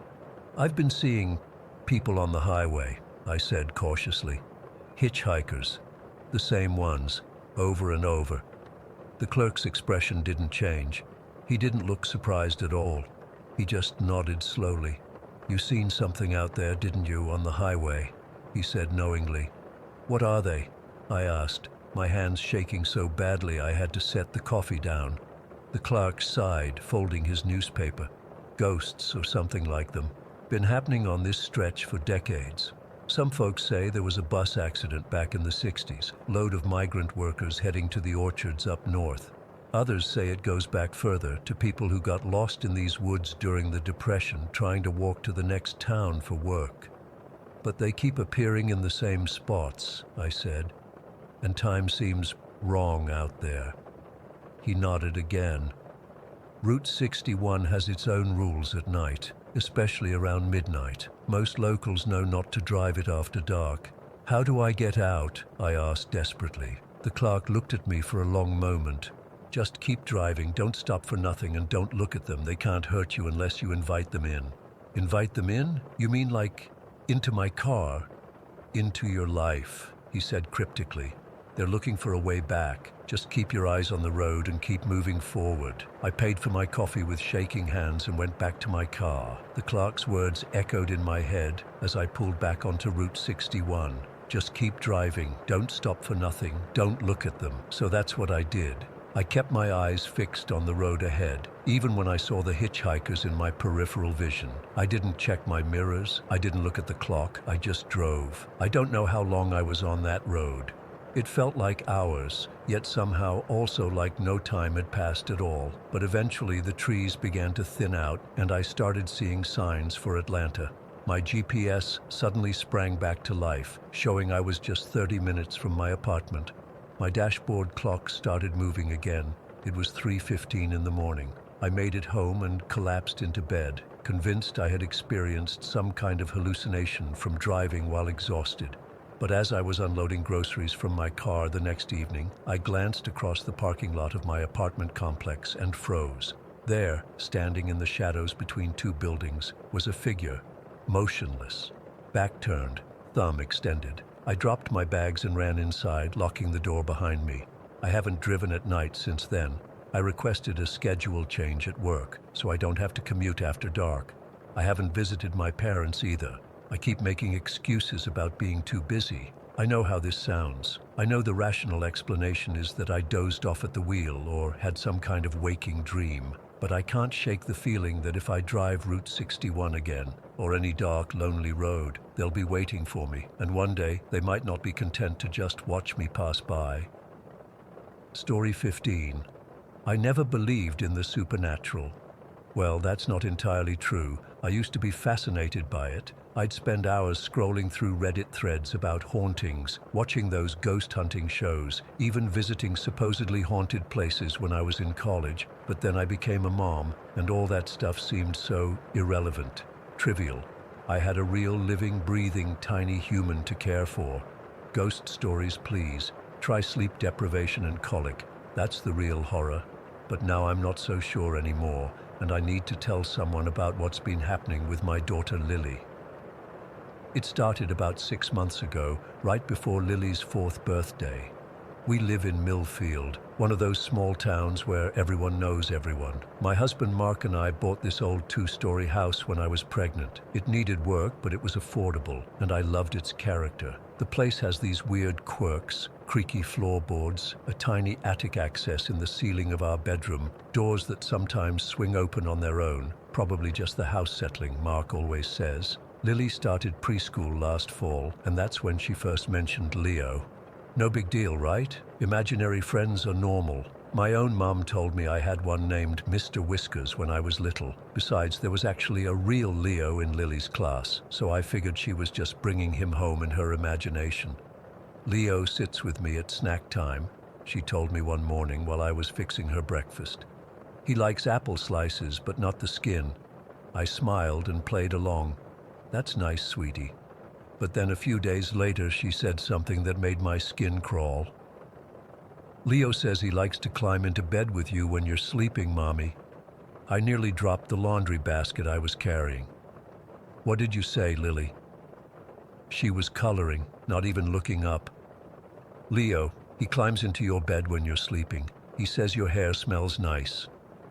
I tried to laugh it off. Kids say weird stuff all the time, right? But that night, I couldn't sleep. I kept feeling like someone was watching me. I blamed it on Lily's comment getting into my head, just my old love of spooky stuff making me paranoid. Then Sarah showed up, another friend. According to Lily, Leo and Sarah were brother and sister. They mostly played nice games, hide and seek, tag, that kind of thing. Nothing too concerning, but I started noticing Lily having full conversations with empty space. She'd laugh at nothing, stop mid-sentence to listen to something I couldn't hear. What are Leo and Sarah like? I asked her once, trying to understand these characters she'd created. Leo is 7. He has brown hair and blue shoes. Sarah is 5 and has a pink dress. She doesn't like to wear shoes inside. The specificity unsettled me. Not just vague playmates, but fully formed characters with preferences and traits. Last month, we were having Sunday dinner with Mark's parents. Lily was pushing her peas around her plate when she suddenly announced, "Clement is here too." My mother-in-law, Janet, played along. "Who's Clement, sweetheart?" "He's not like Leo and Sarah," Lily said, her voice dropping to a whisper. "He's just naughty." I exchanged glances with Mark, who shrugged. 3 imaginary friends now. Was that normal? I made a mental note to Google it later. "What kind of naughty things does Clement do?" Janet asked. Lily put down her fork and stared at her grandmother with those big blue eyes. "You know Leo's dead. Sarah killed him. Dead like your granddad's mommy." The table went silent. Janet's face drained of color. Her father's mother had died before Mark was born. We never talked about her with Lily. Lily, I said, trying to sound stern but not scared. That's not a nice thing to say. She just shrugged and went back to her peas. That night, after we put Lily to bed, I asked Mark if he'd ever mentioned his great-grandmother to Lily. He swore he hadn't. Janet was visibly shaken when they left. She pulled me aside and whispered, "Charlotte, her great-grandmother did die violently. It was a family secret. No one talks about it." I couldn't sleep that night. Around 3 in the morning, I heard Lily's bedroom door open. I sat up, expecting her to come padding into our room like she sometimes did after a nightmare.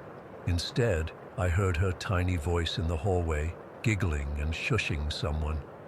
I got up and found her standing in the dark hallway, looking up at the ceiling. "Lily, sweetie, what are you doing up?" She pointed to the ceiling. "Violet says she can see you when you sleep." My blood ran cold. "Who's Violet?" "The angry lady, she lives up there." She was pointing at the attic access in the ceiling, the one right above our bed. "She has purple lips." I picked Lily up and carried her back to bed, trying to keep my voice steady.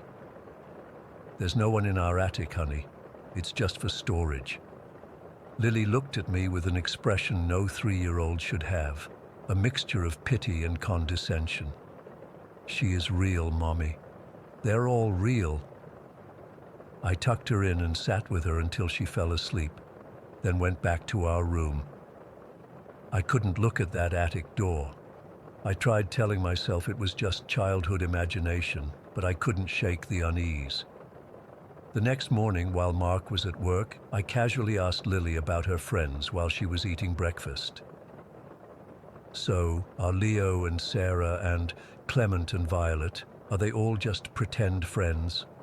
Lily's face changed. Her usual sweet expression morphed into something I'd never seen before, a scowl that seemed too adult, too intense for her little face. She slid off her chair and walked around the table to where I was sitting. She got uncomfortably close to my face, standing on her tiptoes. "They are real," she said, her voice suddenly deeper, more articulate. "They're shouting, Mommy. They're always shouting." Then, just as quickly, she was back to normal, climbing onto her chair and asking if she could have more apple juice. I called my mom that day, trying to sound casual as I asked about imaginary friends and if they were cause for concern. She laughed and told me stories about my own childhood imaginary companions, none of which I remembered. She assured me it was perfectly normal, just an active imagination, and that Lily would grow out of it. And for a while, it seemed like she might be right. As the weeks passed, Lily mentioned her friends less frequently. Mark thought the whole thing was cute. She's creative, just like her mom used to be with all those ghost stories. But I couldn't shake my unease. I found myself avoiding our bedroom at night, making excuses to stay up late watching TV. I'd catch myself glancing up at that attic access, half expecting to see it open, half expecting to see a face with purple lips staring back at me. About 2 weeks ago, Mark's mom called me. She sounded nervous, asking if Lily had said anything else about her friends, particularly about how Leo died. I told her no, which was true, and asked why she was so concerned. "It's probably nothing," she said, "but Mark's great-grandmother, my husband's grandmother, well, there were rumors that she killed her brother when they were children. It was never proven, but..." I felt sick. How could Lily possibly know something like that? I assured Janet it was just a coincidence, but after I hung up, I sat at the kitchen table for a long time, unable to move. That night, I woke up around 2 in the morning. The house was completely silent, that unnatural silence that feels almost like a pressure against your eardrums. I reached for Mark, but his side of the bed was empty. Bathroom, probably. But then I heard a sound from above me, a light scraping, like fingernails against wood. I froze, staring up at the attic access directly above our bed. The scraping came again, followed by what sounded like a whisper. I couldn't make out words, just the sibilant sound of someone trying to speak quietly. "Mark," I called out, my voice embarrassingly weak. The bathroom door opened down the hall and light spilled out. Mark appeared in the doorway. "Did you say something?" If he was there, then what was... The scraping stopped. Mark came back to bed, muttering about my imagination. I didn't sleep for the rest of the night. Yesterday was when things got really bad. I had both kids at home, Lily and her little brother Noah, who's only 18 months old. I was in the kitchen making lunch when I realized it had been quiet for too long. Any parent knows that silence usually means trouble. I found them in Lily's room. They had arranged all of Lily's stuffed animals in a perfect circle. In the center was Noah's Woody doll from Toy Story. Both kids were holding hands and walking around the circle, chanting something I couldn't quite hear. "What are you guys doing?" I asked, trying to sound casual despite the dread pooling in my stomach. Lily looked up, her face serene. "We're summoning the Woody demon." "The what?" I stepped into the room, fighting the urge to grab both kids and run from the house. "Clement showed us how," she said, as if this explained everything. "We have to walk 3 times and say the words." Noah, who can barely string 2 words together normally, was mumbling along with whatever Lily was saying. "What words, Lily?" My mouth was so dry I could barely speak. She smiled at me. That sweet, innocent smile that I love. "The words Violet whispers to you at night, Mommy. The ones you pretend not to hear." I don't remember much after that. I know I broke up their game, made some excuse about lunch being ready. I called Mark at work, tried to explain what happened without sounding hysterical. He came home early, checked the whole house, even went up into the attic with a flashlight. "Nothing up there but dust and old Christmas decorations," he assured me. Lily hasn't mentioned any of her friends today. She's been playing normally, watching her shows, coloring. Noah is napping peacefully. Everything seems fine, except I keep hearing whispers. And last night, I swear I felt the mattress sink slightly beside me, as if someone had sat down on Mark's side of the bed while he was brushing his teeth. And just now, while I was typing this, I heard Lily in the next room, talking to someone. I got up to check on her, and she was alone, playing with her dolls. When she saw me, she smiled. "Mommy," she said, "Violet says you shouldn't worry so much. They're not here for you." She went back to her dolls, humming to herself. I'm sitting here now, trying to decide what to do. Mark thinks I'm overreacting. My mom thinks it's just a phase. But I can't shake the feeling that something is very wrong in this house. And I keep looking up at that attic door. Story 16. I never believed in the supernatural. I was always the guy who rolled his eyes at ghost stories and dismissed paranormal activity as just people's imaginations getting the better of them. My girlfriend Kelly is the complete opposite. She's into all that spiritual stuff, reads tarot cards, and genuinely believes in ghosts and demons. We'd have these playful arguments about it all the time. 2 months ago, we were watching this documentary about Dybbuk boxes on her couch. For those who don't know, they're supposedly these Jewish wine cabinets or boxes that contain malevolent spirits. The documentary showed all these testimonials from people who claimed their lives went to hell after purchasing one. Kelly was completely freaked out, but I kept laughing it off. "Come on, it's just a box," I said. "People are just psyching themselves out because they expect something bad to happen." Kelly got really serious. "Jacob, some things shouldn't be messed with. These boxes aren't jokes." That's when I had the brilliant idea to prove her wrong. "You know what? I'm going to buy one of these things and show you nothing happens." She begged me not to, but I was determined to prove my point. I went online that same night and found one on eBay. It was this old wooden box with weird carvings on it, Hebrew letters and some symbols I didn't recognize. The seller had this dramatic listing about how it had brought misfortune to his family and he needed to get rid of it. I figured he was just playing up the spooky factor to get a better price. It cost me $400, which is ridiculous for what's essentially just an old box, but I wanted to prove my point. The box arrived a week later. It was smaller than I expected, maybe 10 inches long and 6 inches high, made of dark wood that looked really old. There was a strange smell coming from it, like old books mixed with something I can't quite describe. Not necessarily bad, just different. The symbols carved into it were definitely Hebrew, along with what looked like a tree and some other markings I couldn't identify. I remember laughing as I opened it, making a big show of it for Kelly, who was standing as far away as possible in my apartment. Inside was just some weird stuff, a black candle, a lock of hair, a coin I didn't recognize, and a piece of parchment with more Hebrew writing. Nothing scary. See? Just a bunch of props to make it seem legitimate, I said. Kelly wasn't amused. Please close it and get rid of it, Jacob.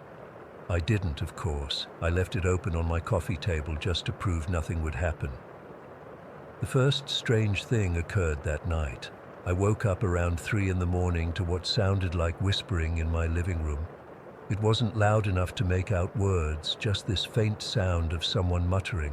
I figured it was just noise from my neighbors or something outside. But when I got up to check, the whispering stopped immediately. The box was still sitting open on my coffee table, looking completely ordinary. I went back to bed thinking nothing of it, but I had this weird dream about my grandmother who passed away 5 years ago. She was standing in a dark corner of a room I didn't recognize, just staring at me without speaking. I woke up feeling uneasy. The next day, I went to visit my grandfather. He lives about 20 minutes from me, and I try to check on him once a week since Grandma died. When I arrived, he seemed agitated. "Jacob, the strangest thing happened last night," he said as soon as I walked in. "I heard your grandmother's voice clear as day. She was calling my name from the kitchen. I felt a chill run down my spine but tried to rationalize it. Grandpa, you probably just dreamed it. I actually had a dream about her last night too." He shook his head firmly. "No, I was wide awake. I even got up to look, thinking maybe I was losing my mind. There was nobody there, but I swear it was her voice." I didn't know what to say. It was just a coincidence, I told myself. Had to be. My cousin Mike was staying with my grandfather that week to help him with some house repairs. When he came downstairs, he looked like he hadn't slept. "Did you guys hear that woman's voice last night?" he asked. My grandfather and I both froze. "What voice?" I asked, trying to keep my voice steady. Around 3 in the morning, I thought it was the TV, but when I checked, everything was off. It sounded like it was coming from the kitchen, a woman calling Robert. Robert is my grandfather's name. That's when the security camera notification pinged on my phone. My grandfather had installed cameras after a break-in attempt last year. I checked the app, and there was a motion alert from 3 a.m. in the kitchen. The three of us huddled around my phone as I played the footage. The kitchen was dark and empty. For about 10 seconds, nothing happened. Then, clear as day, we heard a woman's voice. "Robert, come here." It was my grandmother's voice, unmistakable. The camera showed nothing, just an empty kitchen, but the voice was undeniably hers. My grandfather turned white, Mike looked terrified, and I felt sick to my stomach as I remembered the box sitting open in my apartment. Still, I tried to explain it away. Maybe someone hacked the camera system. Maybe it was a weird audio glitch. Maybe we were all just hearing what we wanted to hear because we missed her. I went home that evening and found the box had moved from the coffee table to the floor. I told myself I must have knocked it off without realizing it. I picked it up and noticed the items inside had shifted positions. The candle was now standing upright, though I was certain it had been lying on its side. That night I couldn't sleep. Every noise made me jump. Around 2 in the morning, my phone rang. It was Kelly. "Jacob, I just had the worst nightmare about you," she said, her voice shaking. "You were surrounded by darkness and something was pulling you down. Please tell me you got rid of that box." I lied and said I had. After we hung up, I went to the living room to check on it. The box was closed, though I was positive I'd left it open. As I reached to open it again, I heard my grandmother's voice right behind me. "Don't touch it, Jacob." I spun around so fast I nearly fell over. There was nobody there, but the air felt heavy and cold. That's when I started to truly believe something was wrong. The next day, I got a call that my friend Dave had died in a car accident. He was only 31. perfectly healthy, a careful driver. 2 days later, another friend, Melissa, had a sudden brain aneurysm. She'd been fine when I saw her last week. Then yesterday, my old roommate Chris was found dead in his apartment. Apparent heart failure at 29. 3 friends dead in 2 weeks. All people I'd been in contact with since the box arrived. I've been experiencing health issues too. Constant headaches, unexplained bruises on my arms and legs, and this persistent feeling of being watched. Sometimes I catch glimpses of a shadow figure in my peripheral vision, but when I turn to look, nothing's there. Last night was the worst. I woke up to find the box sitting on my bedside table, though I know for a fact I left it in the living room. As I stared at it, paralyzed with fear, I heard my grandmother's voice again, but this time it changed mid-sentence. "Jacob, you need to help me." It started as her sweet, familiar voice, then twisted into something deeper, guttural, definitely not human. "You opened the door and invited me in." I'm convinced now that what we've been hearing isn't my grandmother. It's something using her voice to manipulate us, especially my grandfather. He's been hearing her regularly now, having full conversations with the empty air. He seems happier, thinking he's somehow reconnected with his wife, and I don't have the heart to tell him the truth. I'm terrified that whatever is in that box has attached itself to him too. I've done research since then. Everything I can find about Dybbuk boxes says you can't just throw them away or destroy them. Doing so supposedly makes the entity angry and more dangerous. Some sources say you need to seal it properly with specific rituals. Others say only certain people can dispose of them safely. I tried contacting the seller, but my messages go unanswered. His account has been deactivated. I've reached out to several paranormal investigators and religious figures, but either they don't take me seriously or they refuse to get involved. The box is currently wrapped in a white cloth, something I read might contain its energy, and locked in my storage unit. I didn't want it in my apartment anymore, but I'm afraid that's not enough. I can still feel its presence. Sometimes I wake up feeling like I can't breathe, like something heavy is sitting on my chest. My grandfather called this morning to tell me he had a wonderful conversation with Grandma last night. She told him she's waiting for him and that they'll be together soon.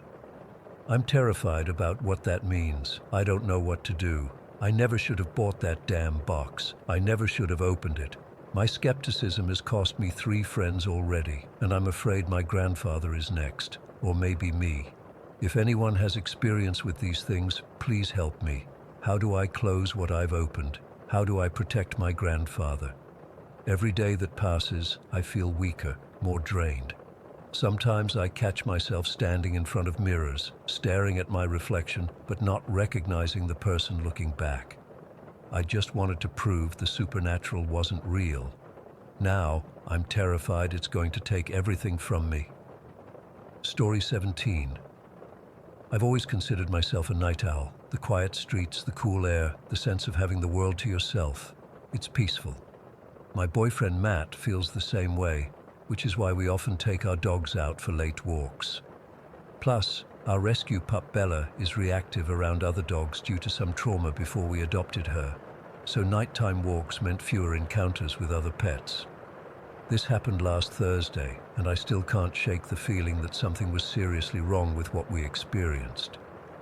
It was around 12:45 in the morning when Matt suggested we take a different route than usual. We live in a small town, the kind where everyone knows everyone and nothing much happens after 9 p.m.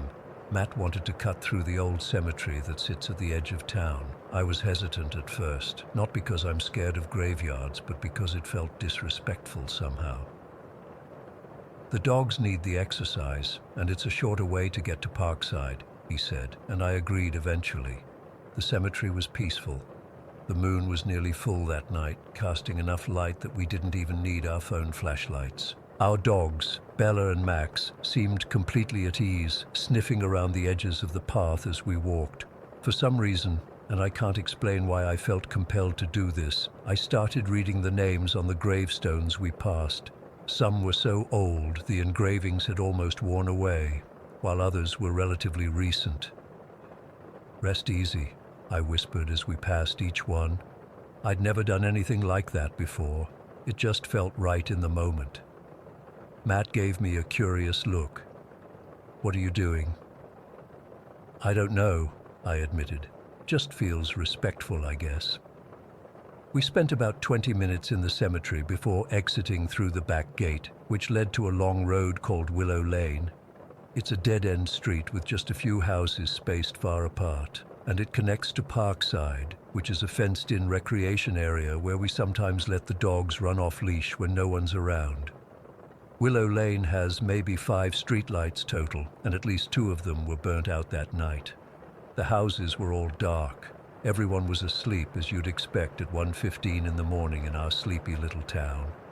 We were about halfway down Willow Lane when I first noticed him. A man in what looked like a dark suit, walking on the opposite side of the street. Even from a distance, something felt off.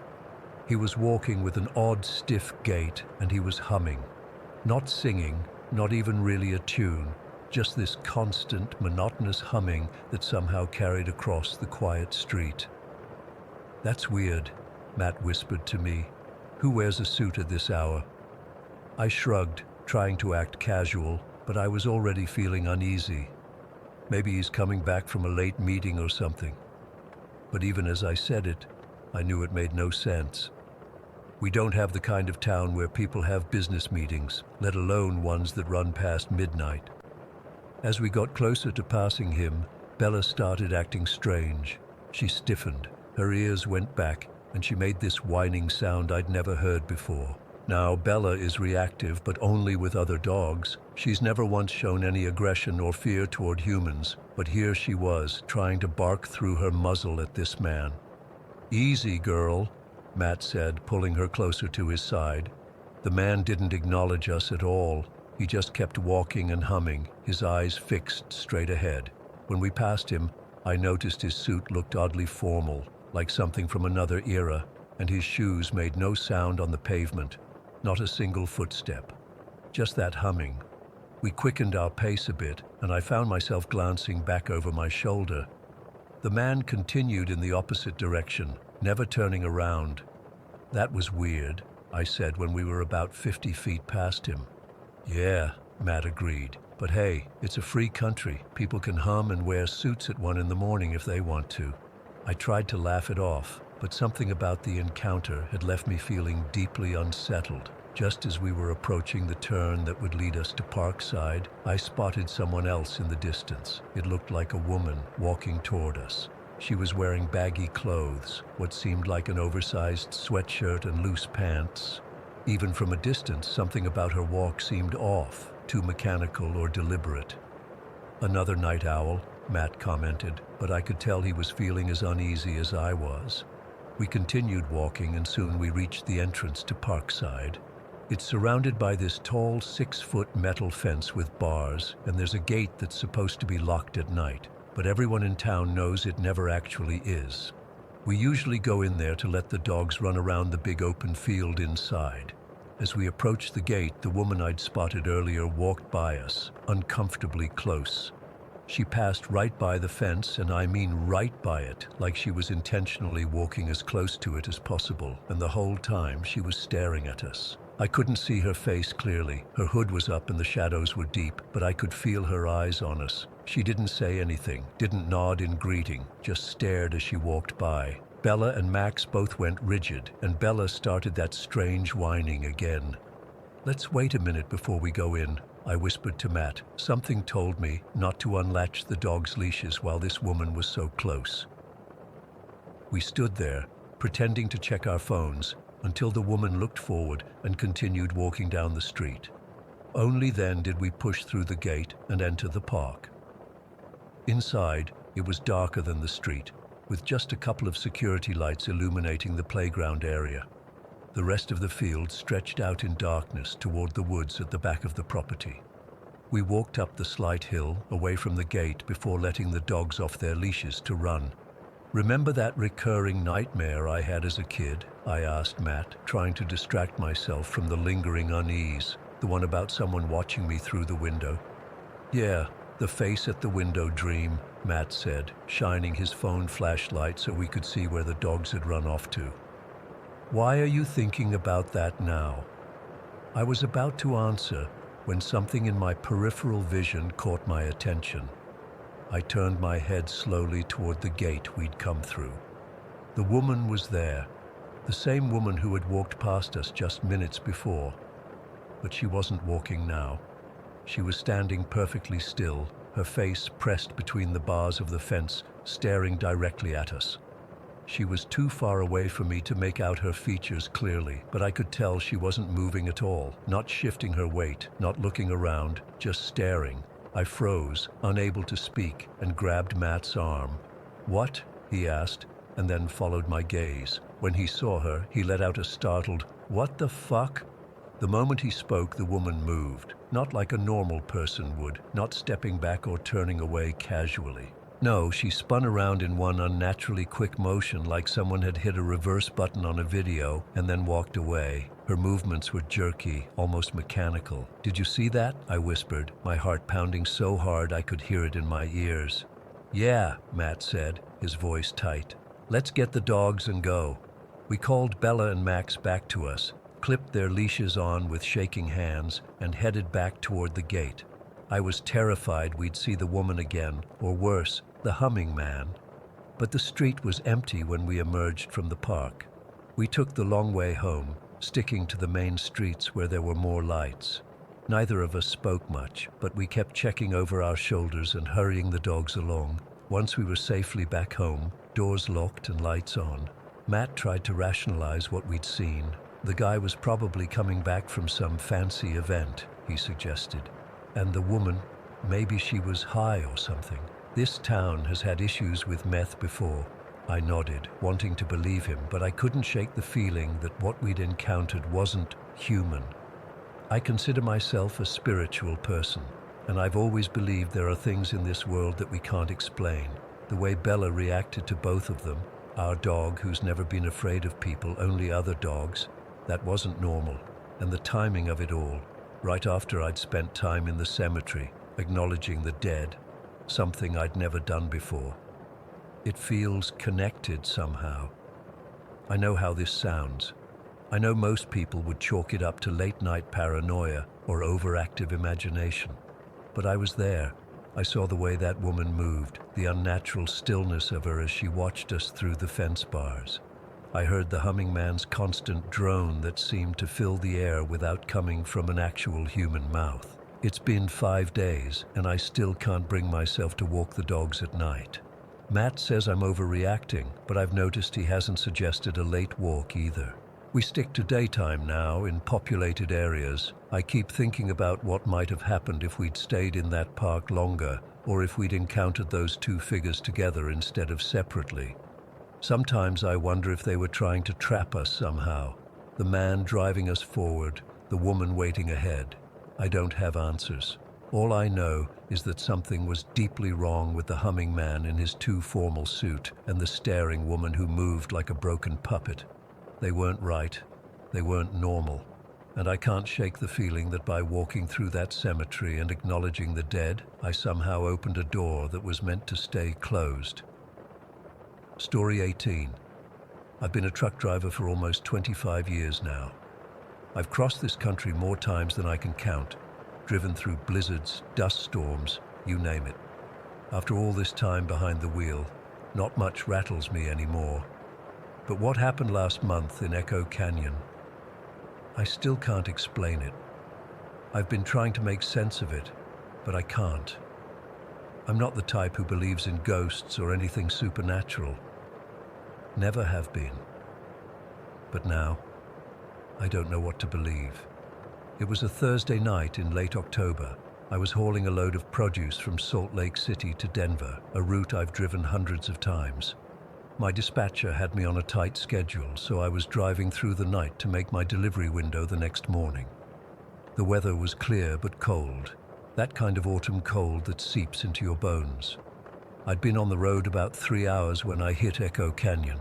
It's this long stretch that cuts through the mountains between Utah and Wyoming. During the day, it's actually pretty scenic, but at night, it's different. The walls of the canyon rise up on both sides, and the road twists and turns through it like a snake. Your high beams only light up so much ahead, and the rest is just darkness. I'd heard stories from other drivers about Echo Canyon, strange sightings, unexplained breakdowns, weird radio interference, the usual trucker ghost stories we tell to pass time at diners. I always laughed them off. In my experience, most hauntings could be explained by fatigue, bad weather, or too much coffee. That night started like any other. I had my thermos of coffee, my playlist going, and was making good time. It was around 1 in the morning, and there wasn't another vehicle in sight, just me and my 18-wheeler on that winding road, but something felt off. I can't really explain it. It was like that feeling you get when you think someone's watching you. The hairs on the back of my neck stood up, and I kept checking my mirrors, expecting to see headlights behind me, but there was nothing. I tried to shake it off, told myself I was just tired. I turned up the radio to drown out my thoughts, but the station started getting staticky. I flipped through channels, but they were all the same. Just white noise with occasional fragments of voices or music cutting through. I switched it off and drove in silence for a while. That's when I saw her. About halfway through the canyon, my headlights caught something on the side of the road. A figure, a woman standing there with her arm out, thumb up, hitchhiking. In the middle of nowhere, at 1 in the morning, every instinct told me to keep driving. I don't pick up hitchhikers. It's a rule I've had since I started driving. Too risky. But something about this woman made me slow down. She was wearing what looked like a long pale dress that seemed to flow around her, even though there wasn't much wind. As I got closer, I could see her face, young, maybe in her 20s, with this terrified expression that made my stomach knot up. I pulled over about 20 feet ahead of her. Through my side mirror, I watched her run toward the truck. Her movements were jerky, desperate. I unlocked the passenger door and she climbed in quickly, slamming the door behind her. "Thank you," she gasped. She was breathing hard, like she'd been running for miles. "Thank you for stopping." Up close, I could see she was shivering. Her dress wasn't right for the cold. It was thin, almost like a nightgown. Her face was pale with dark circles under her eyes. "You okay, miss?" I asked, reaching to turn up the heater. "What are you doing out here this time of night?" She hugged herself, rubbing her arms. "I needed to get away," she said. Her voice was soft, but edged with panic. "Something's in the canyon. It's been following me." I remember sighing internally. Great, I thought. I've picked up someone who's either high or having some kind of episode. But there was something in her eyes, a clarity despite the fear, that made me hesitate to dismiss her. "What's following you?" I asked, keeping my tone neutral. She looked out the window into the darkness. "I don't know what it is, but it's been watching me, whispering my name." She turned back to me, her eyes wide. "It moves in the shadows. Sometimes it looks like a person, but wrong, too tall, too thin." I nodded slowly, still not sure what to make of her. "What's your name?" "Sarah," she said. "I'm Joe. Where are you headed, Sarah?" "Anywhere but here, just away from the canyon." She glanced nervously at the road ahead. "Can we go, please?" I put the truck in gear and pulled back onto the road. My plan was to take her to the next town, maybe find a sheriff's office or someplace safe where she could get help. The cab fell silent except for the hum of the engine and the occasional crackle of my CB radio. We'd been driving for maybe 10 minutes when I first heard it. A whisper, so faint I thought I'd imagined it. Just my name, Joe. I glanced at Sarah, but she was staring out the window, apparently not having heard anything. I shook my head, blaming it on road fatigue, but then it came again, a little louder this time. "Joe."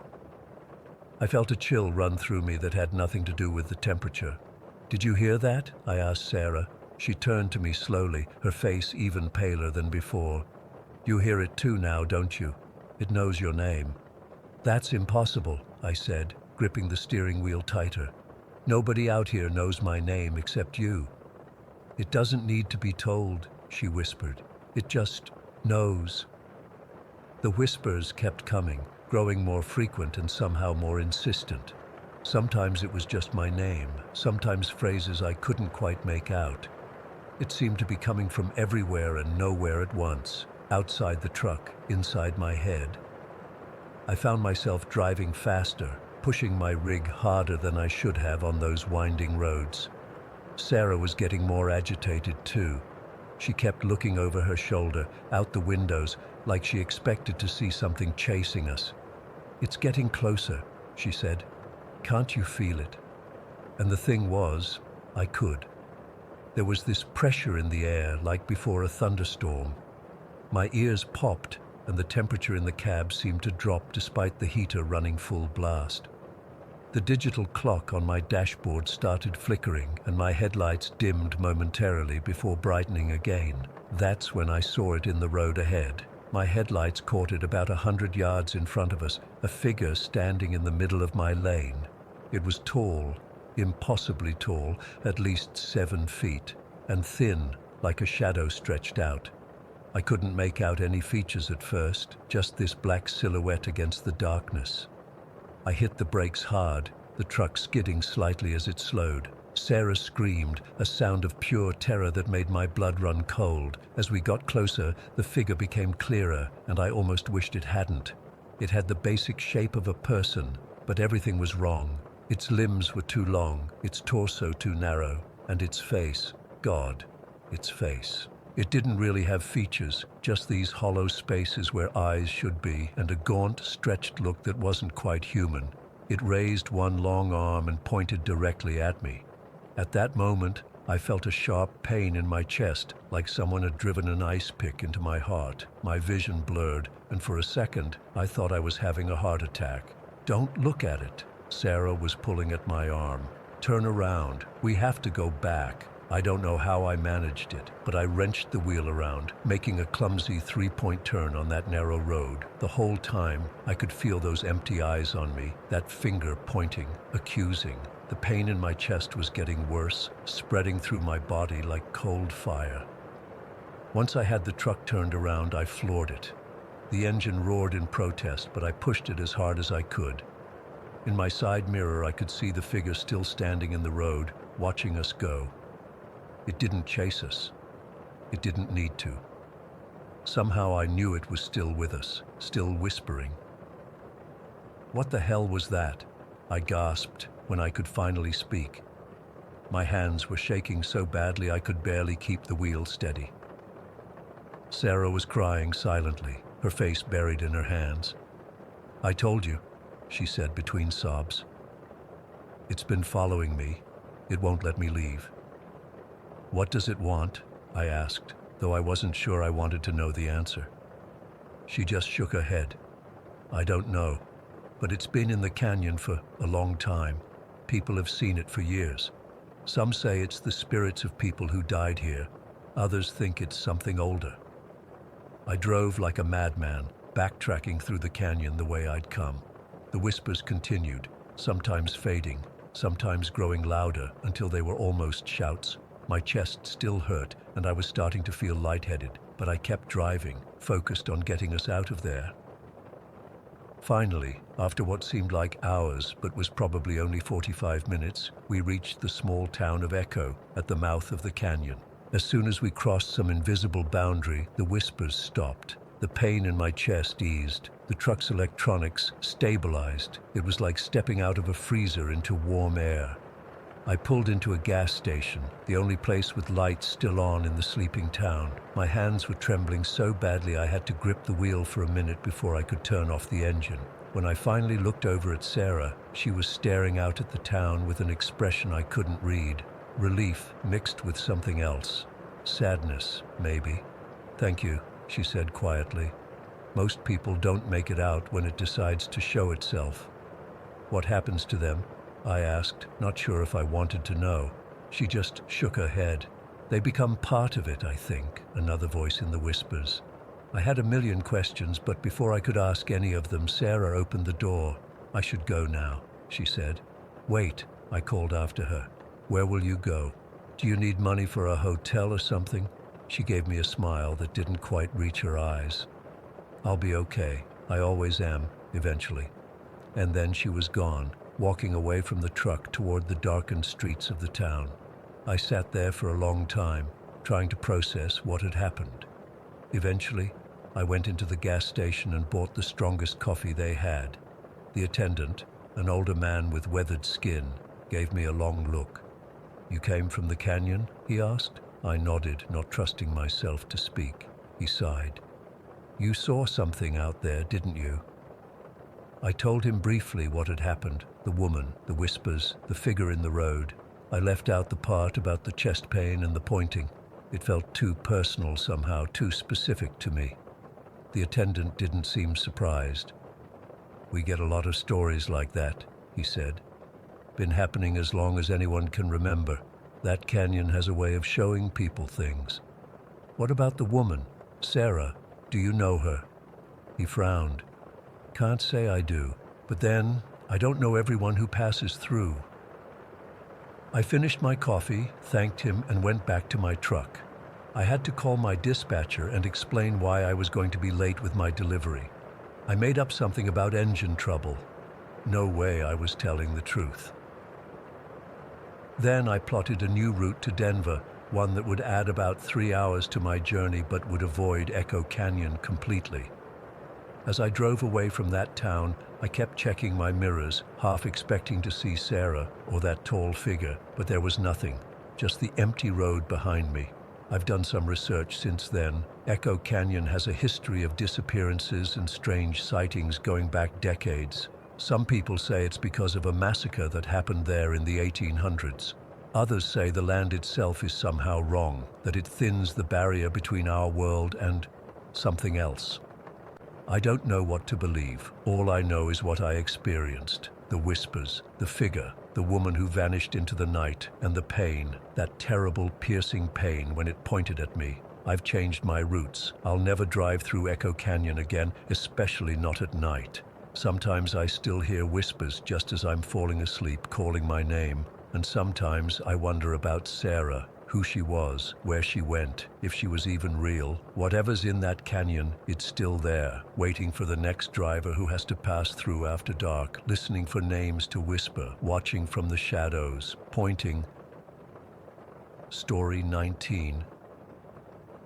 I've been sitting on this experience for months, not really knowing who to tell or if anyone would even believe me. But I need to get this off my chest, and maybe someone here has experienced something similar. My husband Michael and I got married in January, and for our delayed honeymoon, we decided to visit Chicago in March. I used to live in Chicago years ago for college, but there were still so many places I'd never explored properly. One of those was the Millennium Knickerbocker Hotel. I'd always been fascinated by its history. It was built in the 20s and has all these rumors about Al Capone connections and Prohibition-era parties. I'm not usually into the whole haunted history thing, but something about this place just drew me in. We checked in on a Friday afternoon. The lobby was beautiful, all that old-world charm with ornate ceilings and classic furniture. When the receptionist found out we were newlyweds, she smiled and typed something into her computer. "I've upgraded you to a junior suite on the 12th floor," she said. "Congratulations on your marriage." We were thrilled. Who doesn't love a free upgrade? The elevator was one of those older ones with the brass doors, and it made this slight creaking sound as we ascended. Our room was gorgeous, spacious with a separate sitting area, a king-sized bed with crisp white linens, and a large bathroom with marble countertops. Michael immediately flopped onto the bed while I unpacked our suitcases. That night, we met up with some college friends for dinner at a steakhouse downtown. We had a great time catching up, drinking maybe a bit too much wine, and didn't get back to the hotel until around midnight. The moment I stepped into our room, something felt different. Not dramatically different, just slightly off, like when you come home and can tell someone's been in your house. I remember pausing in the doorway for a second before shaking it off. It had been a long day with travel and dinner, so I figured I was just tired. Michael went straight to the bathroom while I kicked off my shoes. The carpet felt unusually warm under my feet, which I thought was odd since the room didn't feel particularly hot otherwise. Again, I dismissed it. Old buildings have weird heating quirks, right? I took a quick shower after Michael, and we both crashed pretty quickly. I remember checking my phone one last time. It was 12:45 in the morning, before setting it on the nightstand and drifting off. I woke up suddenly at 2:34 in the morning. I know the exact time because I immediately checked my phone, disoriented by how abruptly I'd awakened. There was no sound that had disturbed me, no nightmare I could remember, just this overwhelming sense of dread. That's the only way I can describe it, a heavy, oppressive feeling of fear that had no apparent cause. The room was uncomfortably hot, not just warm, but stifling, like when you're sitting in a car with the heater on full blast. I pushed the covers off and sat up, confused. Michael was still sound asleep beside me, apparently unbothered by the temperature. I reached over to touch his arm, and his skin felt normal, not overly warm like mine was becoming. I got up and checked the thermostat on the wall. It was set to 68 degrees, and the display showed the heat wasn't even running. Outside, it was a cool March night in Chicago, probably in the 30s. There was no reason for the room to be this hot. I decided to try opening a window for some fresh air. As I crossed the room, the carpet burned against my feet, much hotter than it had been earlier. The window was one of those old-fashioned ones that only opens a few inches for safety. I struggled with it for a moment before managing to crack it open. A rush of cold air hit my face, and for a second, I felt relief. Then, as suddenly as it had appeared, the cold air seemed to get pushed back outside. The oppressive heat returned almost instantly, as if something in the room was actively fighting against the cool air. And that's when I felt it, the distinct sensation that I wasn't alone. Not just Michael in the bed not alone, but someone else was there watching me. I spun around, my heart racing, but the room appeared empty. The only light came from the digital clock on the nightstand and the faint glow of the city through the window. I stood frozen by the window, afraid to move. My skin prickled with goosebumps despite the heat, and I could feel sweat beading on my forehead and neck. "Michael?" I whispered, but he didn't stir. I wanted to wake him up, but I couldn't make myself cross the room back to the bed. Something told me to stay put, to not move any closer to whatever presence I was feeling. After what felt like forever but was probably only a minute or two, I forced myself to take a step toward the bed, then another. The feeling of being watched intensified with each step. The air felt thick, almost difficult to breathe, like walking through invisible cobwebs. When I finally reached the bed, I hesitated before climbing back in. Michael was still sleeping peacefully on his side, facing away from my side of the bed. I carefully lifted the covers and slid underneath, trying not to wake him. The sheets felt unusually cool compared to the hot air in the room, which made no sense. I lay there rigid, staring at the ceiling, feeling more awake and alert than I'd ever been. The watching sensation hadn't gone away. If anything, it felt closer now, more focused. I tried to convince myself it was just anxiety, or maybe something I ate at dinner, but deep down, I knew it was something else entirely. After a few minutes, I couldn't take it anymore. I had to see if Michael was feeling any of this. I rolled over to face him, and she was there, between us, lying in our bed.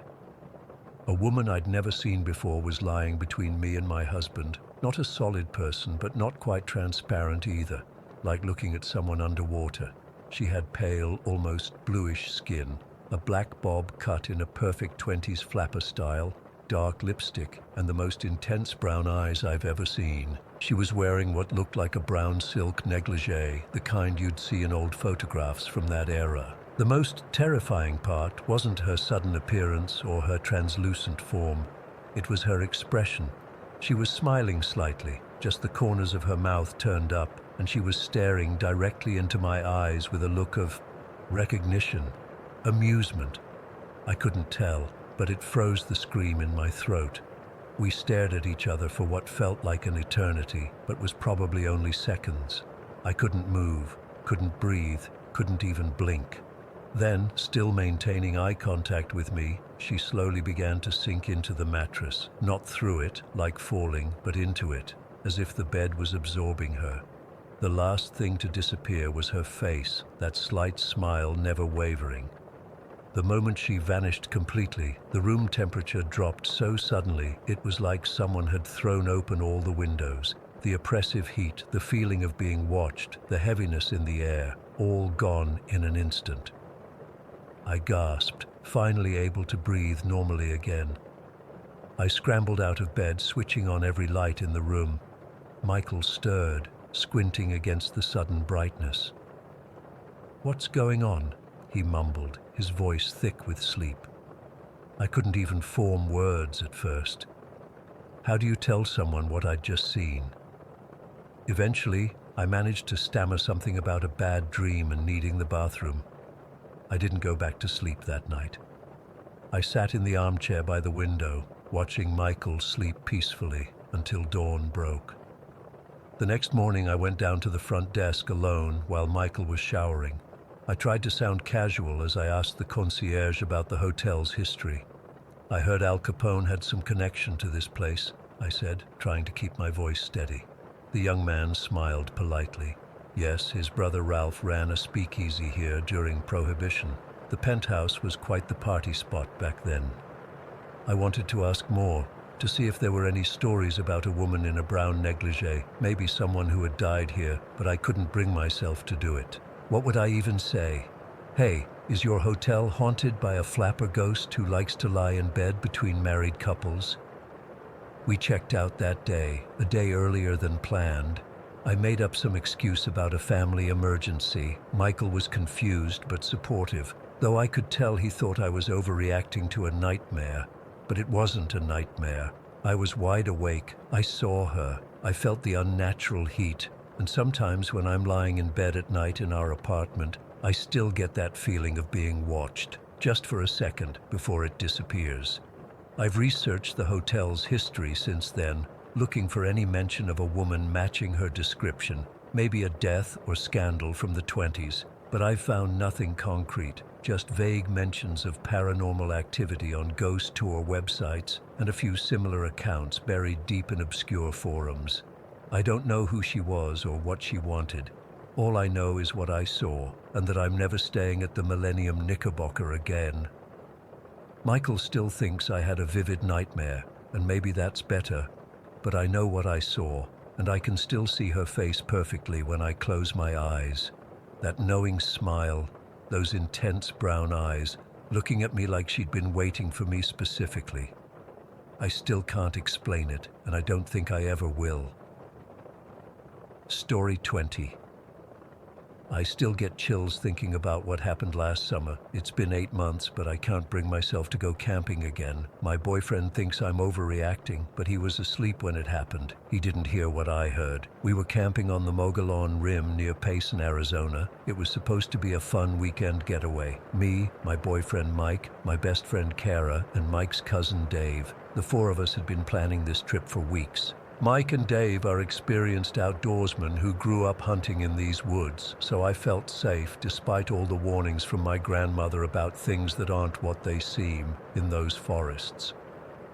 We arrived around 3 in the afternoon on a Friday. The spot was gorgeous, a clearing surrounded by tall ponderosa pines with a view of the rim that took my breath away. It was early June, and I expected warm weather, but the elevation made it surprisingly chilly, especially with the wind that kept gusting through the trees. The guys set up our tent while Kara and I gathered wood for the fire. We had this massive L-shaped tent with rooms on each end, connected by a small covered area in the middle. It was perfect because it gave us some privacy while still being together. The plan was for me and Kara to sleep in one room and Mike and Dave in the other. We spent the evening cooking hot dogs and s'mores over the fire, drinking a few beers and telling stories. Dave kept trying to scare us with local legends about the area, tales about strange lights on the rim and hikers going missing. Mike eventually told him to shut up because he could see I was getting uncomfortable. By 11 at night, the temperature had dropped dramatically. The wind picked up too, howling through the trees and making the tent walls shake. We decided to call it a night and retreated to our respective sides of the tent. Mike and Dave were exhausted from driving and setting everything up, so they passed out almost immediately. I could hear Dave snoring within minutes. Kara and I, however, couldn't sleep. We were freezing despite being in sleeping bags with extra blankets. Plus, the wind was so loud that it made these weird whistling sounds as it passed through the trees. We lay there for what felt like hours, talking quietly about work, her new boyfriend, and anything else to distract ourselves from the cold.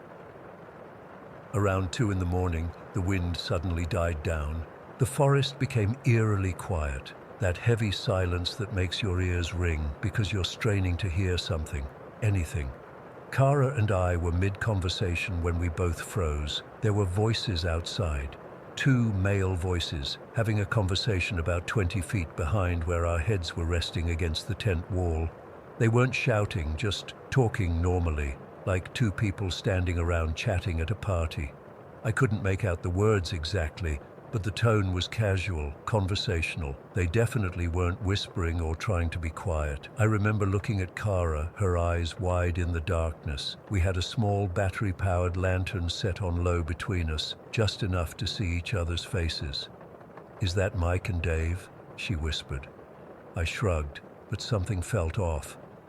The voices didn't sound like they were trying to wake us or call to us. They were just talking to each other, like we weren't even there.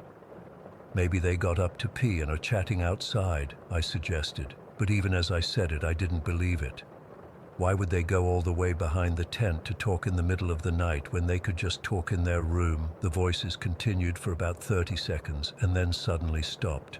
Not like they walked away, they just stopped mid-conversation.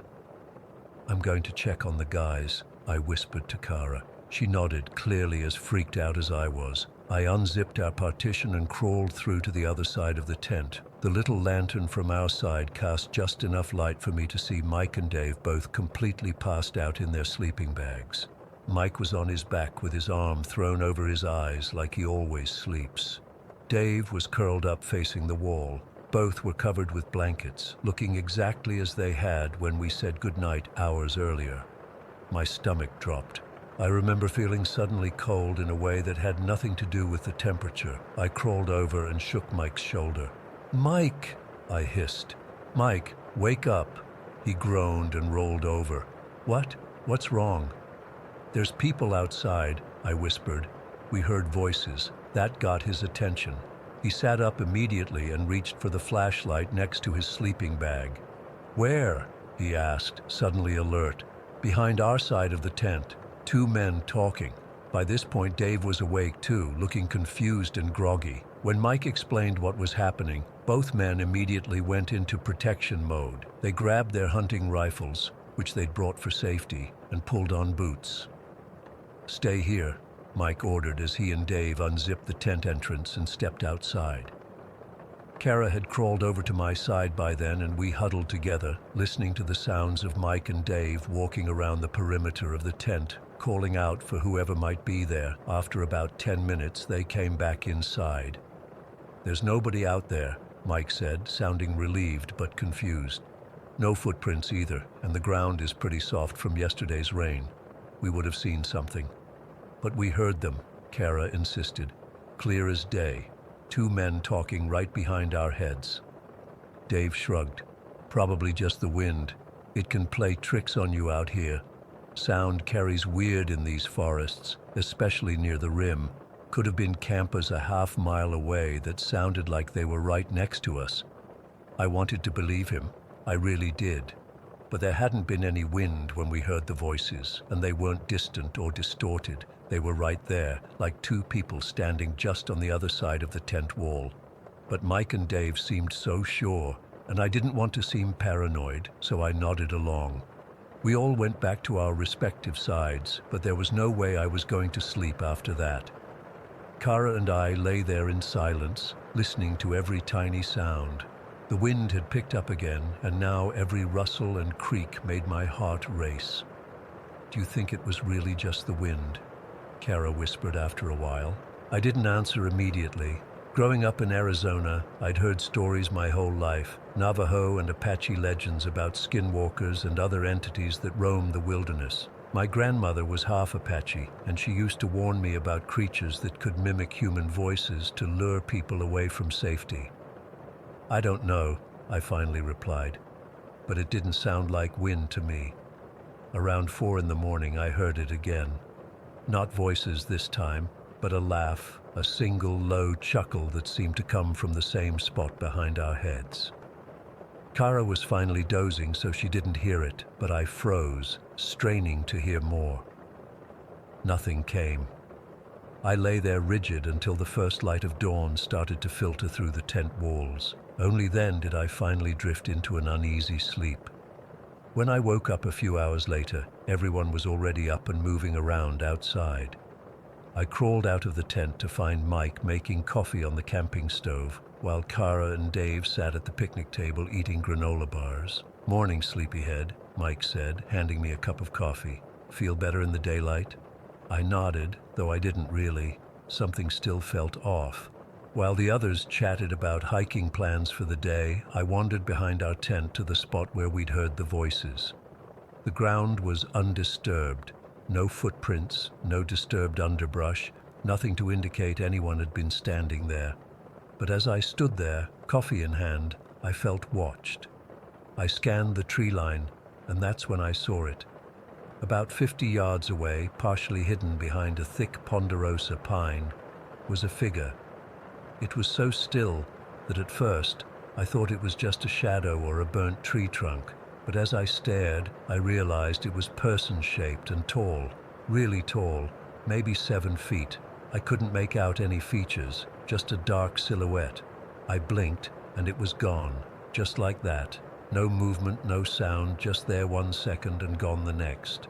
I dropped my coffee mug and ran back to the others. "We need to leave," I said, my voice shaking. "Now."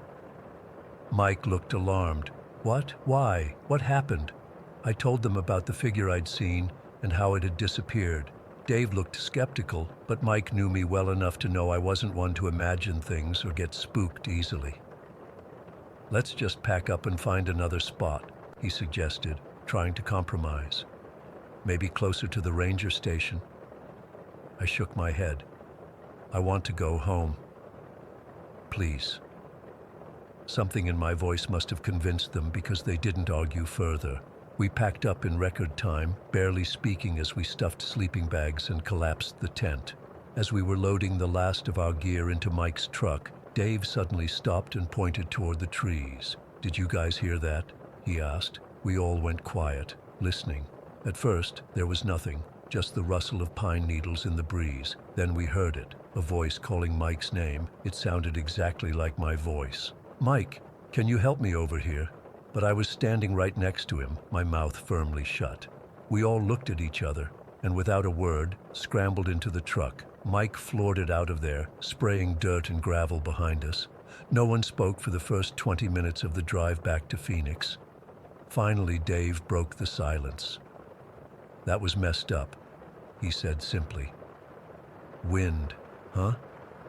I couldn't help but respond, my voice dripping with sarcasm. Mike reached over and squeezed my hand. "I'm sorry I didn't believe you last night." When we got back to civilization, we tried to rationalize what had happened. Maybe it was other campers playing a prank. Maybe it was some weird acoustic phenomenon. Maybe we were all just tired and stressed and imagining things. But deep down, I know what we experienced wasn't natural. I've spent hours researching since then, reading about mimics and skinwalkers and other entities from Native American lore. The Mogollon Rim area has a long history of strange occurrences, unexplained disappearances, bizarre sounds, figures that don't quite look human. I still don't know what was out there with us that night. I don't know if it meant us harm or was just curious. But I know it was intelligent enough to mimic human voices, to lure and confuse us, and that's what scares me the most, the deliberate nature of it all. Mike says he'll go camping again when the weather warms up, but not at the rim, somewhere more populated, he promises. Kara flat out refuses to sleep outdoors again. Dave pretends it was all a big joke now, but he changed his hunting trip plans last fall to avoid that area. As for me, I can't even look at our tent, still packed away in the garage. Sometimes, when the wind blows hard around our house at night, I swear I can hear those voices again. Two men having a casual conversation about something I can't quite make out. always just beyond understanding, always just behind where I'm resting my head. Story 21. I still get goosebumps when I hear the sound of tree branches scraping against windows. It's been 8 months since that night, but I can't bring myself to watch horror movies anymore. The irony isn't lost on me. I used to love them. I'm 18, and my family had just moved into this old Victorian house in Millfield about 3 weeks before it happened. The neighborhood is one of those historic districts where every house has some story behind it. Ours was built in 1890-something. My parents fell in love with all the character, the creaky hardwood floors, the ornate moldings, the stained glass window on the staircase landing. I thought it was pretty cool too, despite the weird smells and the way some doors would swing open on their own because the house had settled over the years. That Friday night was my first time being completely alone in the house. My parents had gone out for dinner and a movie, some anniversary thing, and my little brother was staying at his friend's place for a sleepover. I was actually excited about having the place to myself. I made some microwave popcorn, grabbed a soda from the fridge, and set up a horror movie marathon in the living room. It was storming outside, which felt perfect for scary movies. The wind was howling like crazy, and tree branches kept scraping against the windows. I remember thinking how atmospheric it all was, like I was in my own personal horror setting, but in a fun way, you know? The old house was making its usual noises, creaking floors, pipes knocking, all that stuff we'd gotten used to. I was watching The Conjuring and was about halfway through when I first noticed the sound. It was a dull thump from somewhere upstairs, then another, then another. At first I just ignored it. Old houses make weird noises, right? That's what my dad always said. But after a few minutes, the thumping became more deliberate. It had a rhythm to it. Thump, thump, thump. It definitely wasn't random settling noises. It sounded like someone was up there hitting something against the wall. I paused the movie and just listened. The thumping continued. My heart started beating faster, but I tried to rationalize it. Maybe it was just the wind blowing something around in one of the rooms. Maybe a window was open and something was hitting against the wall. I grabbed my phone from the coffee table and turned on the flashlight.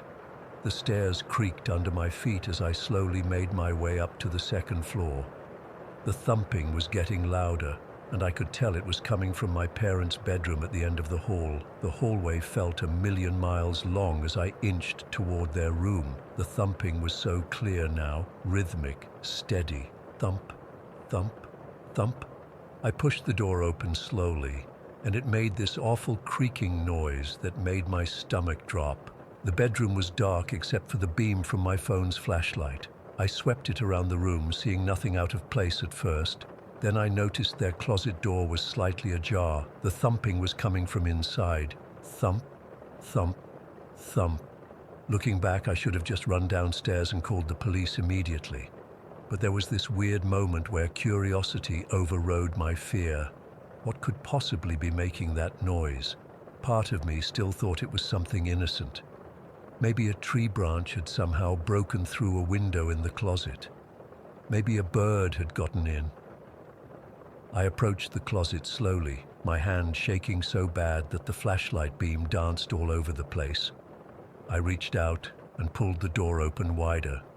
What I saw will never leave me. There was a man crouched inside, rocking back and forth, his head bumping against the wall with each forward motion. Thump, thump, thump. He was filthy. His clothes were stained and torn, his hair was matted, and the smell that hit me was overwhelming. Sweat and something metallic like blood or rust, but it was his eyes that froze me in place, wide, bloodshot, and completely wild. They locked onto mine the instant the light hit his face. For a split second, neither of us moved. Then he lunged toward me. I screamed and stumbled backward, dropping my phone. It clattered across the floor, the flashlight spinning wildly, casting frantic shadows across the room. I ran for the door, but I could hear him scrambling after me, his breathing heavy and ragged. I sprinted down the hallway, practically falling down the stairs in my panic. I could hear him behind me, his footsteps uneven but fast. My mind was racing. I needed to call for help, but my phone was upstairs. The front door was too far away.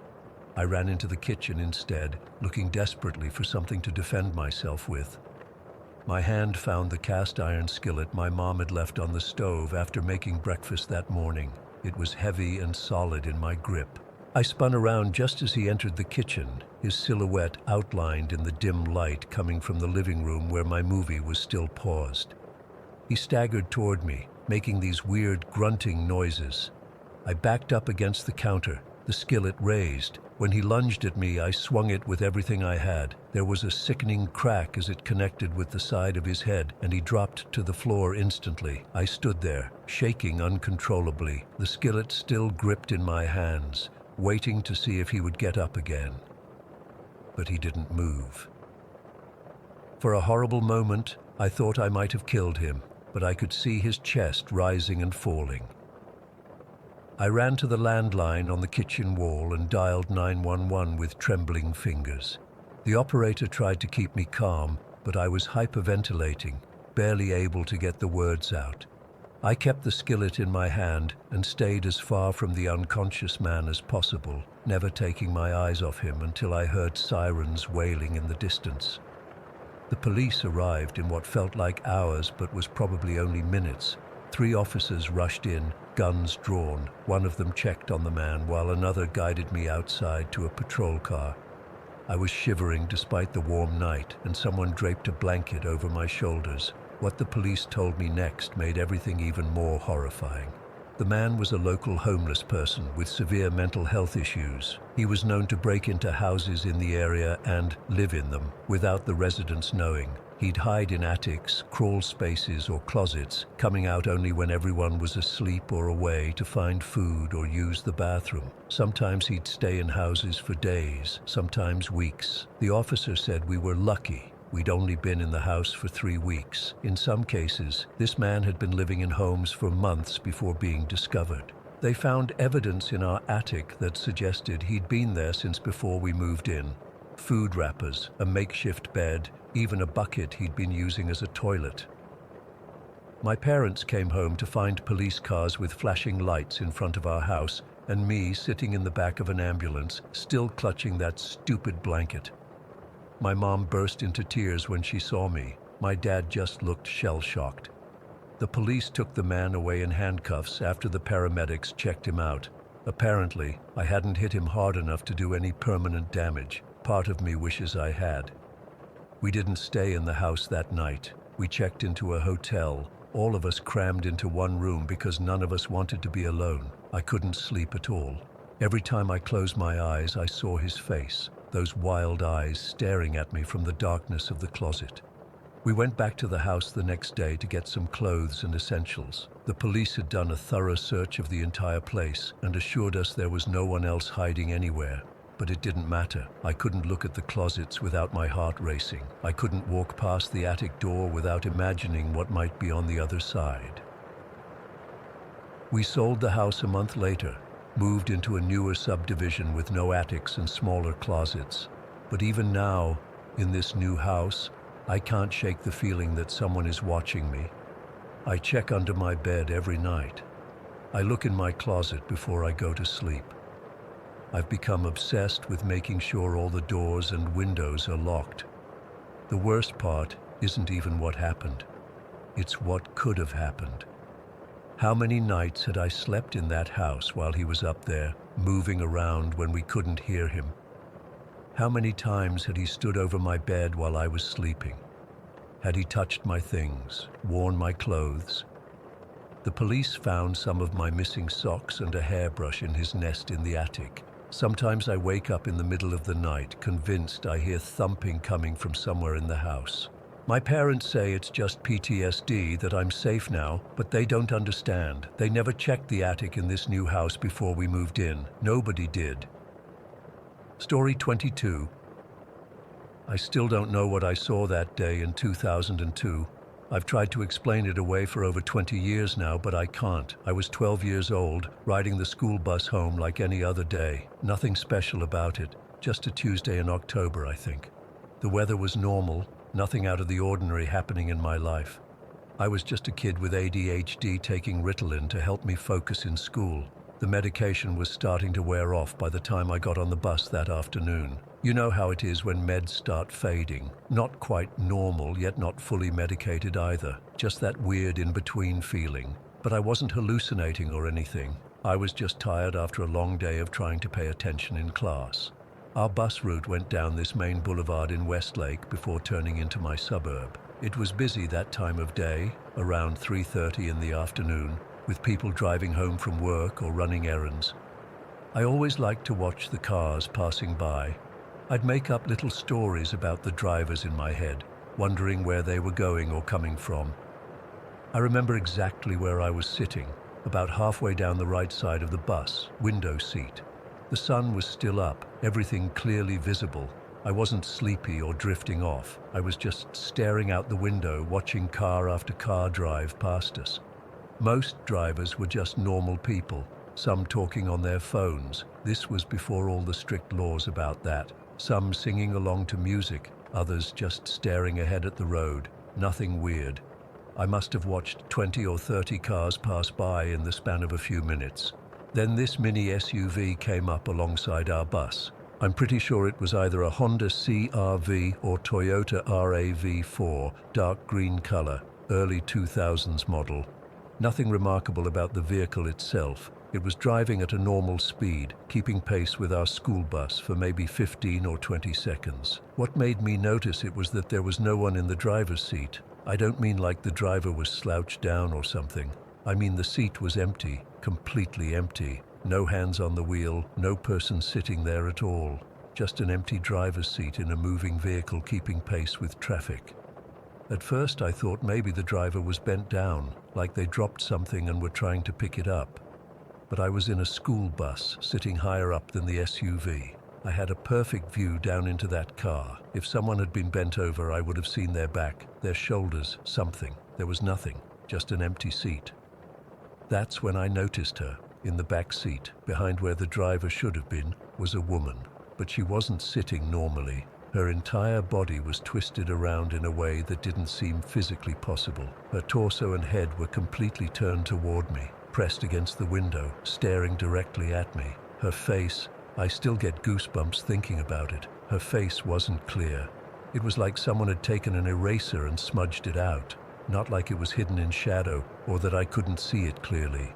It was visible but blurred, like in those videos where they protect someone's identity. Except this was happening right in front of me, in broad daylight. She had this long black hair, all messy and tangled, and she was thin, not just skinny, but unnaturally thin, like someone who hadn't eaten in weeks. Her clothes were dark, I think black or navy blue, but they looked old and worn. For those 15 or 20 seconds, she just stared at me through the window.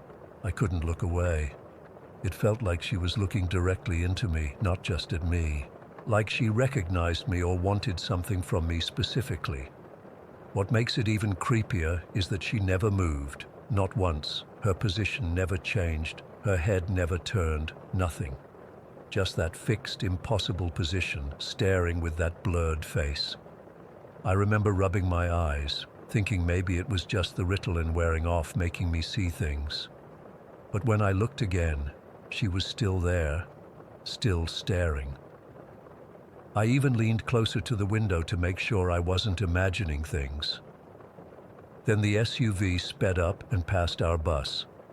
I pressed my face against the glass, trying to keep it in sight, half expecting it to vanish into thin air. But it just drove ahead normally, merging with the rest of the traffic, eventually turning right at an intersection about half a mile ahead. I remember looking around the bus, wanting to ask if anyone else had seen it, but everyone was doing their own thing, talking to friends, listening to music on their Discmans, playing Game Boys. No one was looking out the windows. No one else saw what I saw. For days afterward, I kept trying to make sense of it. Maybe the driver was really short and I just couldn't see them. But no, I would have seen their hands on the wheel at least. Maybe it was some kind of prank, but who would risk driving from the back seat just to freak out some random kid on a school bus?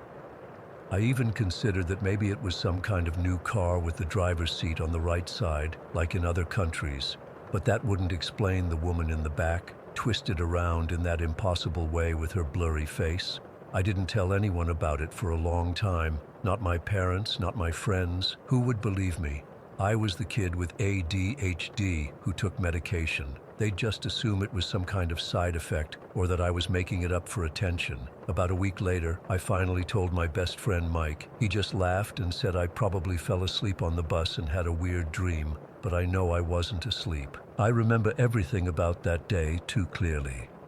Over the years, I've tried to rationalize it in different ways. Maybe it was just a weird reflection in the window. Maybe there was something wrong with the glass on the bus that distorted what I was seeing. Maybe the medication was affecting me more than I realized.